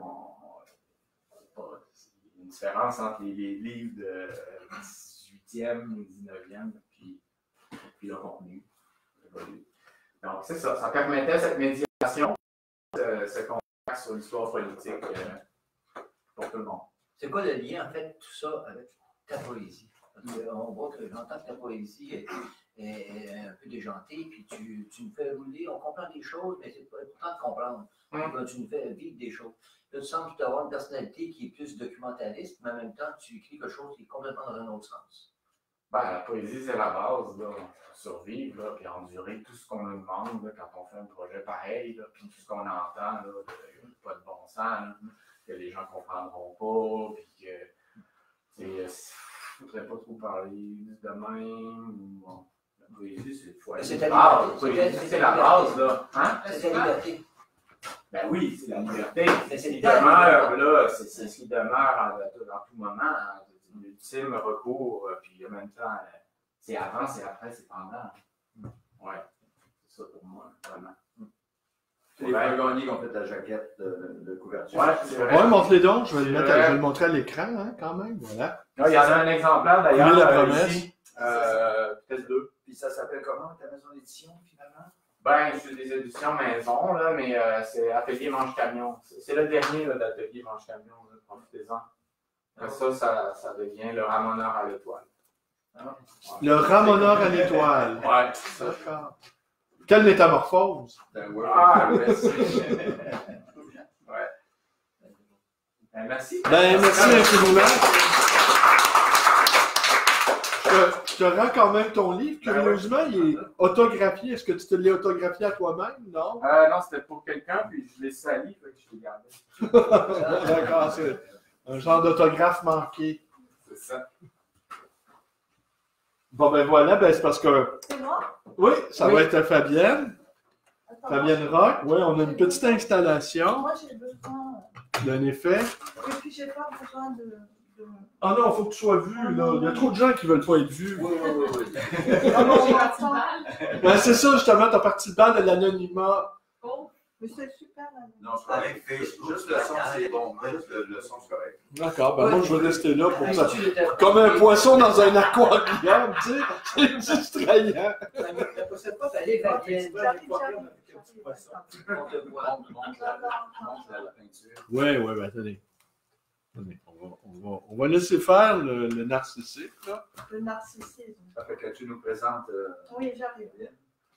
Attends, moi il me faut de la musique. Ouais. Alors voilà, c'est Fabienne Rock. Attends, ben, je suis assez grande. Tu es assez grande de te présenter? Ouais. D'accord. Mais suis-je assez grand pour te présenter? Parce que quand je te dis, tu Oh, là, je le montre quand même. ça fond, ça va. Bon, alors moi je m'appelle Fabienne Rock et je vais vous parler d'amour. Une fois tous les 2 jours, curieux de voir, les arènes se remplissent dans un joyeux désordre. Ce matin, le sable a été ratissé, puis mouillé. Le soleil l'a presque aussitôt séché. Ces arènes supportent depuis 2000 ans une fourmilière humaine, avide de sensations, sang, sueur, larmes. Dans quelques minutes, le spectacle va commencer. Certains disent que c'est la vie, une parodie de vie condensée, qui se termine par la mise en scène de la mort. Normal. Acte 1. Fanfare. Les quadrilles s'avancent. À gauche, El Torero de la Corrida. Miguel. Le plus ancien, la star. Il salue le public. Les femmes hystériques cachent leur sourire rouge carnassier derrière de grands éventails de dentelle noire à la manière espagnole. Les hommes les jalousent, et pour cause. Miguel est une légende, macho jusqu'au bout des ongles. Il ne parle pas, il grogne. Il ne marche pas, il glisse comme une ballerine, sur la pointe des pieds. De cette façon, il gagne quelques centimètres, affine son fessier, un peu lourd avec l'âge, pour un habit de lumière blanc. Acte 2. Trompette. Le taureau entre en scène. Ébloui par la lumière aveuglante du début d'après-midi, il est brouillon, désorienté. Il s'immobilise, apeuré. Il ne reconnaît pas sa Camargue. Miguel s'abrite derrière un burladère. Le burladère, c'est une genre de barricade. Il analyse l'animal né des entrailles du pays. 2000 ans que les arènes honorent le taureau. 2000 ans qu'elles lui disent leur grande admiration à coups de « Ah, oh ». Acte 4. Trompette. Miguel agite une cape rose et jaune. La fanfare recommence à jouer. Le taureau, plus intelligent qu'on le pense, a compris. Il passe, il repasse sous la cape. Il se soumet à l'homme. Il improvise. Le duo est parfait. Le travail a commencé. Les arènes rythment le spectacle à coups de olé. Acte 5. Trompette. Le coup du spectacle, la mort. Los banderillos sont passés, plantant sur le dos du taureau les flèches qui le font saigner. Miguel a lancé sa montera. La montera, c'est la coiffe des toreros.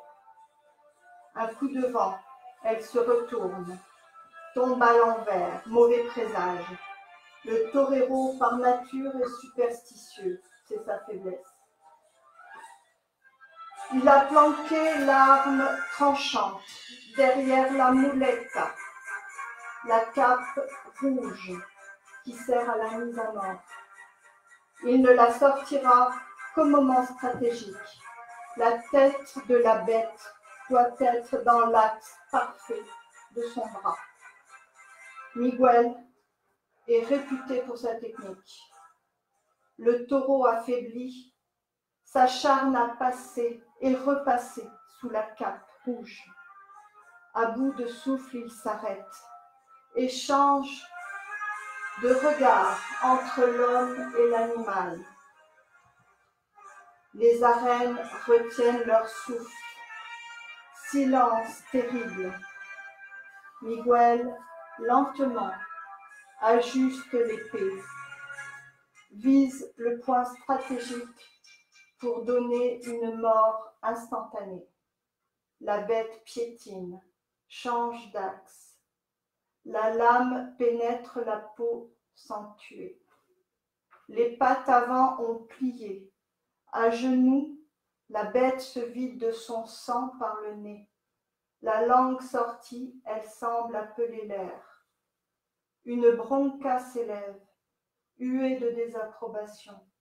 Les arènes sont en colère. Les femmes détournent la tête.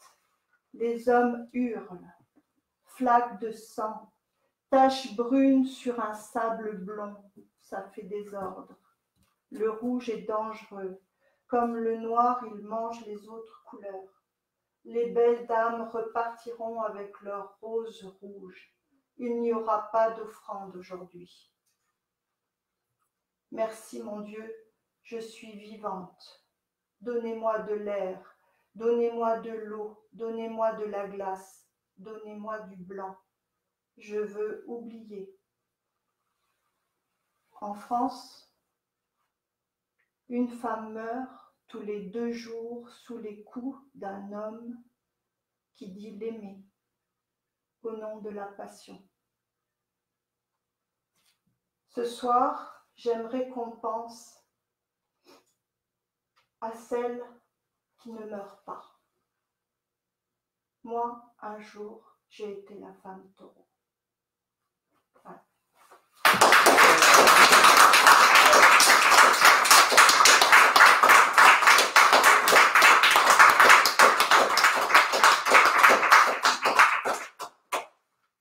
Oui, d'accord.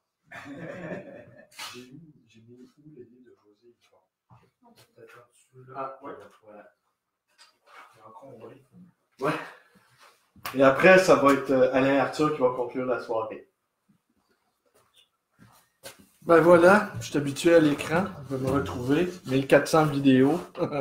On commence à bien se connaître. Alors, je vais vous lire un passage de ceci, José Yvon. La cobaye, c'est un récit. Je vais prendre un au hasard, peut-être le début. Mais avant, je voudrais vous raconter quelque chose. Une petite chose. En 1979, j'avais 18 ans. Je vivais dans le quartier latin, dans une petite maison de chambre. Et j'avais un voisin qui n'est sans doute plus de ce monde aujourd'hui. J'avais un voisin qui devait avoir 37-38 ans, ce qui m'apparaissait extrêmement vieux pour mes 18 ans. C'était presque un vieillard à mes yeux. Et il était homosexuel, il était gay, et il avait été battu presque à mort par des Hells Angels. Et il en avait conservé des traumatismes psychologiques assez importants. Il était dans une indigence totale. Il bouffait que des pommes de terre. Il bouffait que des pommes de terre sous toutes ses formes en purée, intactes, avec du beurre, des fois pas de beurre, avec un peu de persil, des fois pas de persil. Bref, et cette autre caractéristique-là, c'était qu'il vivait en réclusion. Et il passait ses journées entières à traduire le poète Rilke. Alors pour moi, c'était assez étonnant. Il était traumatisé, d'ailleurs, il racontait à qui voulait l'entendre que les Hells Angels l'avaient battu presque à mort. Il bouffait des pommes de terre à longueur de journée et il traduisait Rilke. Pour moi, c'est l'incarnation d'une sorte à la fois de saint, à la fois de martyr, et à la fois de vulnérabilité extrême. Et puis moi, j'allais de temps en temps le visiter et il me lisait quelques-unes de ses traductions. Il m'expliquait que là, Rilke ou tel autre traducteur avait erré dans sa traduction. Moi, je ne connaissais pas l'allemand, je ne le connais toujours pas d'ailleurs. Et lui, il avait appris l'allemand comme ça en autodidacte. Et puis à un moment donné, il me dit, j'ai envie de te présenter Denis Vanier. Mais pour être dans les bonnes grâces de Denis Vanier, il faudrait amener du hache. Il faudrait acheter 1 gramme de hache. Et finalement, on a acheté 1 gramme de hache, on a acheté une caisse de 24, et on est allé voir Denis Vanier. Et Denis Vanier était absolument désagréable. Je ne me souviens pas de qu'on ait fumé du hache ensemble. Tout ce que je sais, c'est que j'ai failli me battre avec lui. Il était arrogant, il était baveux, le genre qui dit les 4 vérités, puis qui te met à l'épreuve, puis que tu es supposé d'encaisser, puis tu es supposé de répondre, puis si tu ne réponds pas, tu n'es rien qu'un enfoiré. Puis si tu réponds, tu n'es rien qu'un calice. Fait que, tu sais, alternes entre le pur enfoiré, le pur... Et là, j'avais entrevu José Yvon, qui, elle, dans cet appartement-là du Centre-Sud, et qui m'avait fait plutôt une bonne impression. José Yvon, qui était la fille d'un directeur d'école. Je pense que c'est Pierre Dupuis, sur la rue Ontario, école secondaire, que j'ai vraiment redouté d'aller. Pour moi, aller à Pierre Dupuis, là, c'était comme aller à Sing Sing.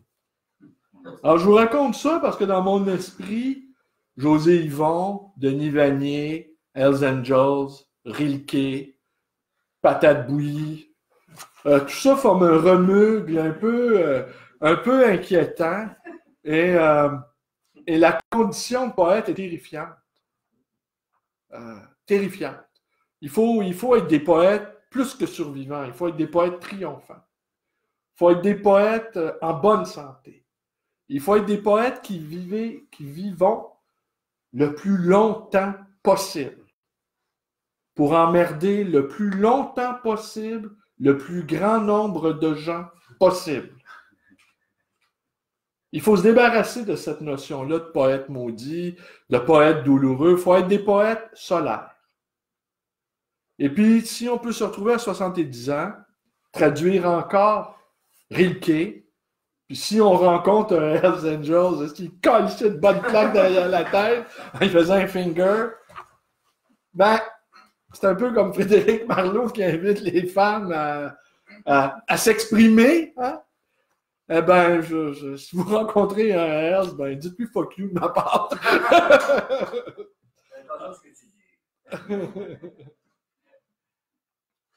C'est comme le type, je sais pas si vous vous rappelez, hein? Le type à Joliette, c'est à Joliette? Oui, c'est à Joliette. Le type à Joliette qui a fait exploser le bunker des Hells il y a à peu près une quinzaine d'années parce qu'il avait eu une peine d'amour. Il n'avait aucun contact avec les Hells. Puis je pense qu'il a rempli son char d'essence, puis il a balancé son char sur le bunker a explosé. Puis là, les Hells se sont demandé d'où ça venait. Puis c'était rien qu'un gars qui était en peine d'amour. Mais tu savais que c'était le bunker des Hells? Oh, il savait. Okay. Sa femme l'avait quitté. Il dit, bon, ben, les autres vont payer. Il a fait sauter le bunker des Hells. Non, Après... je ne crois pas qu'elle l'a pas fait sauter pour un... Elle ne l'a pas quitté pour un Hells. Non, elle ne l'a pas quitté pour un Hells. Elle l'a quitté pour un notaire. Non, je pense que c'est un dentiste. Non. Bref, elle l'a quitté, mais c'est pas pour un Hells. Mais lui, dans sa tête, il devait représenter tout ce qui n'allait pas dans sa vie. Tu sais. Peut-être qu'il les observait là, de son réduit. Il les observait avec les belles voitures de luxe qui passaient, les popounes qui débarquaient, les parties qui duraient toute la nuit, les notables qui s'inclinaient devant eux comme si c'était des princes. Peut-être qu'il s'est dit, ah ben les tabarnak, ils sont tous ce que j'ai pas, ma femme m'a quitté pour un notaire, ah ben si bol, je vais faire sauter leur bunker. L'envie, hein?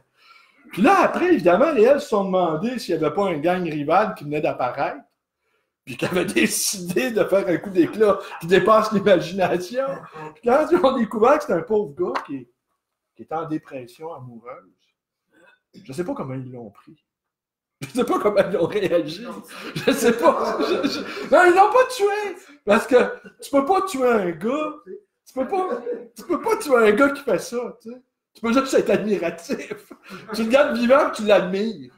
Même les Rock Machine n'osaient pas. Ben, même les Rock Machine n'auraient pas été aussi loin à faire un geste aussi poétique, un geste aussi audacieux, un geste d'affranchissement en un mot. Quel drôle d'enchaînement d'idées. Parce que je n'allais pas pantoute vous dire ça. Mais il faut bien que je vous dise quelque chose. Attendez, je ne vais pas lire un chapitre trop long.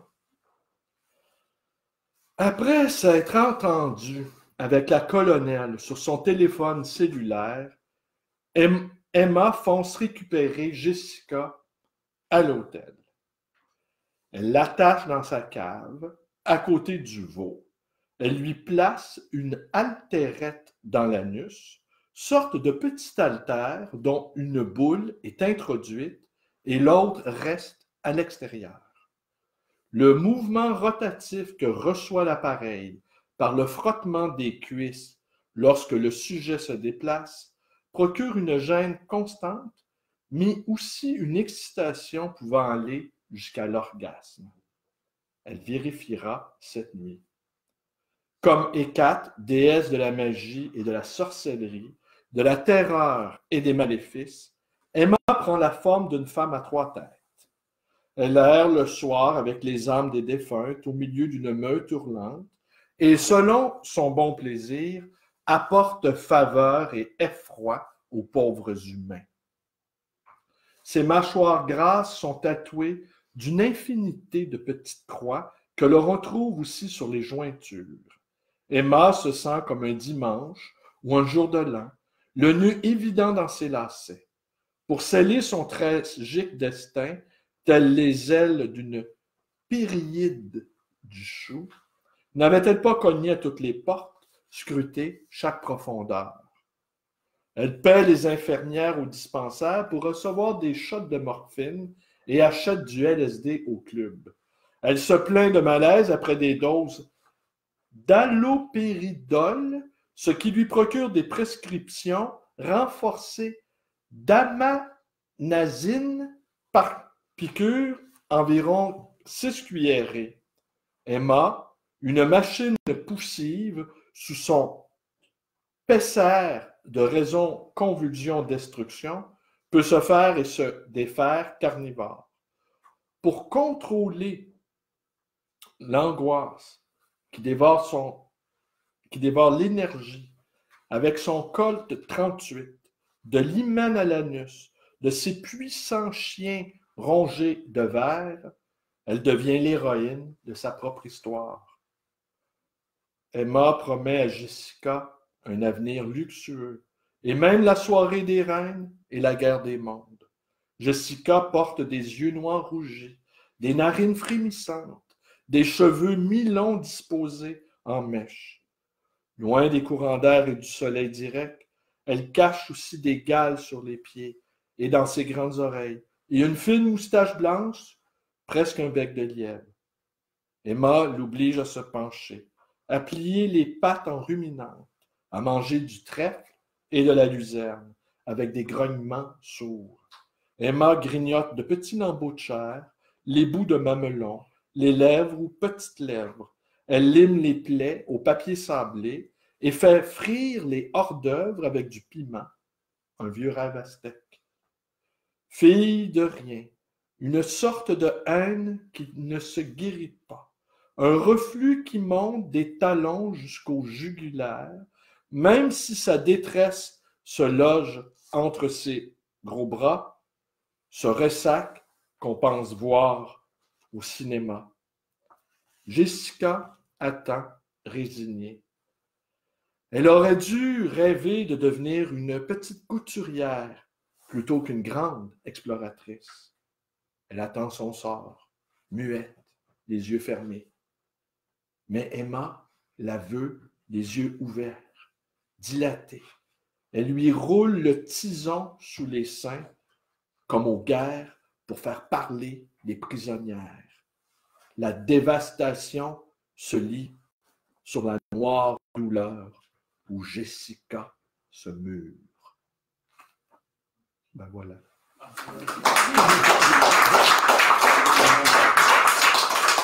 Alors, je laisse le mot de la fin à Alain Arthur Pinchot. Oui. Bon.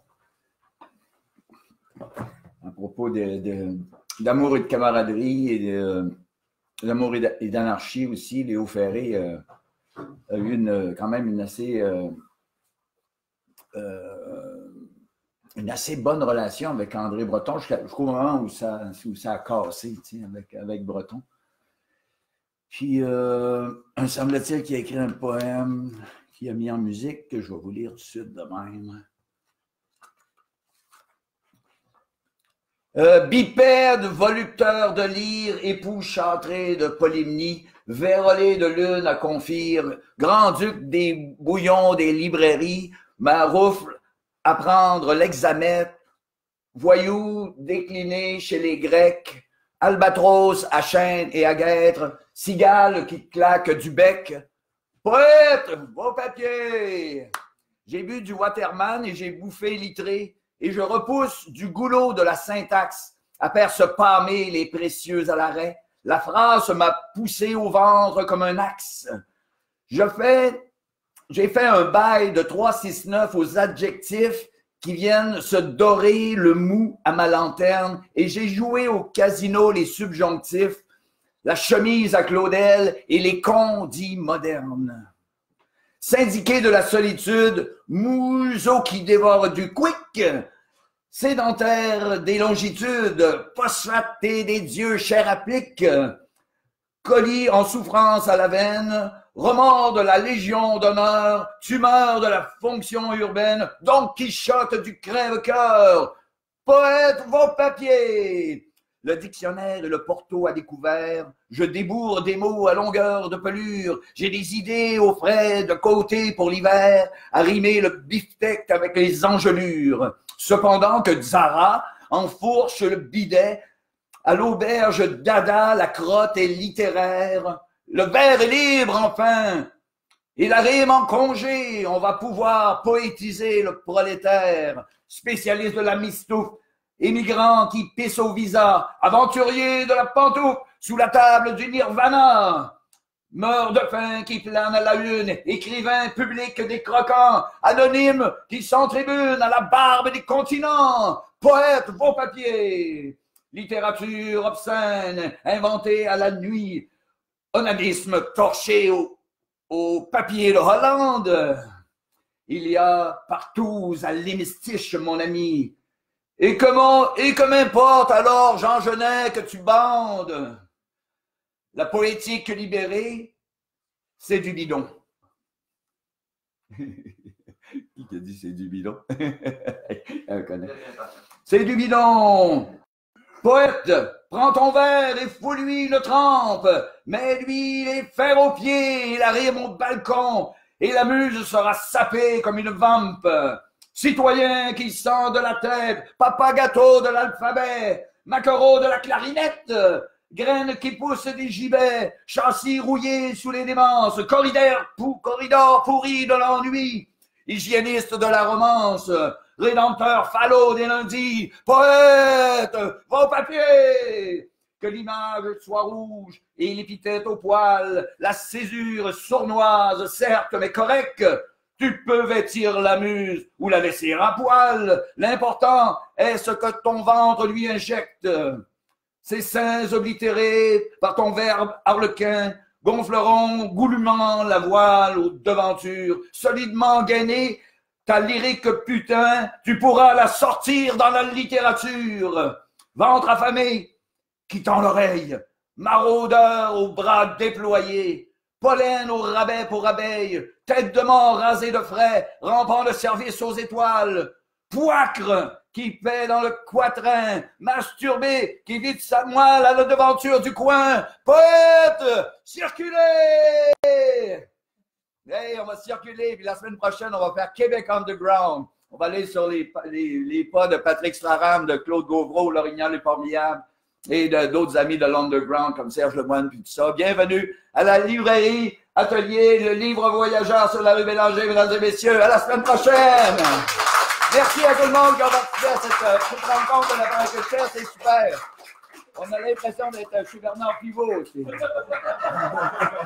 Bernard Poivreau.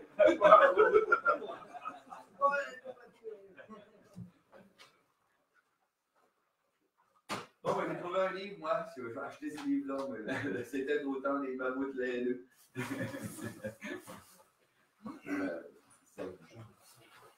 À la semaine prochaine. Merci bien, merci de ta visite.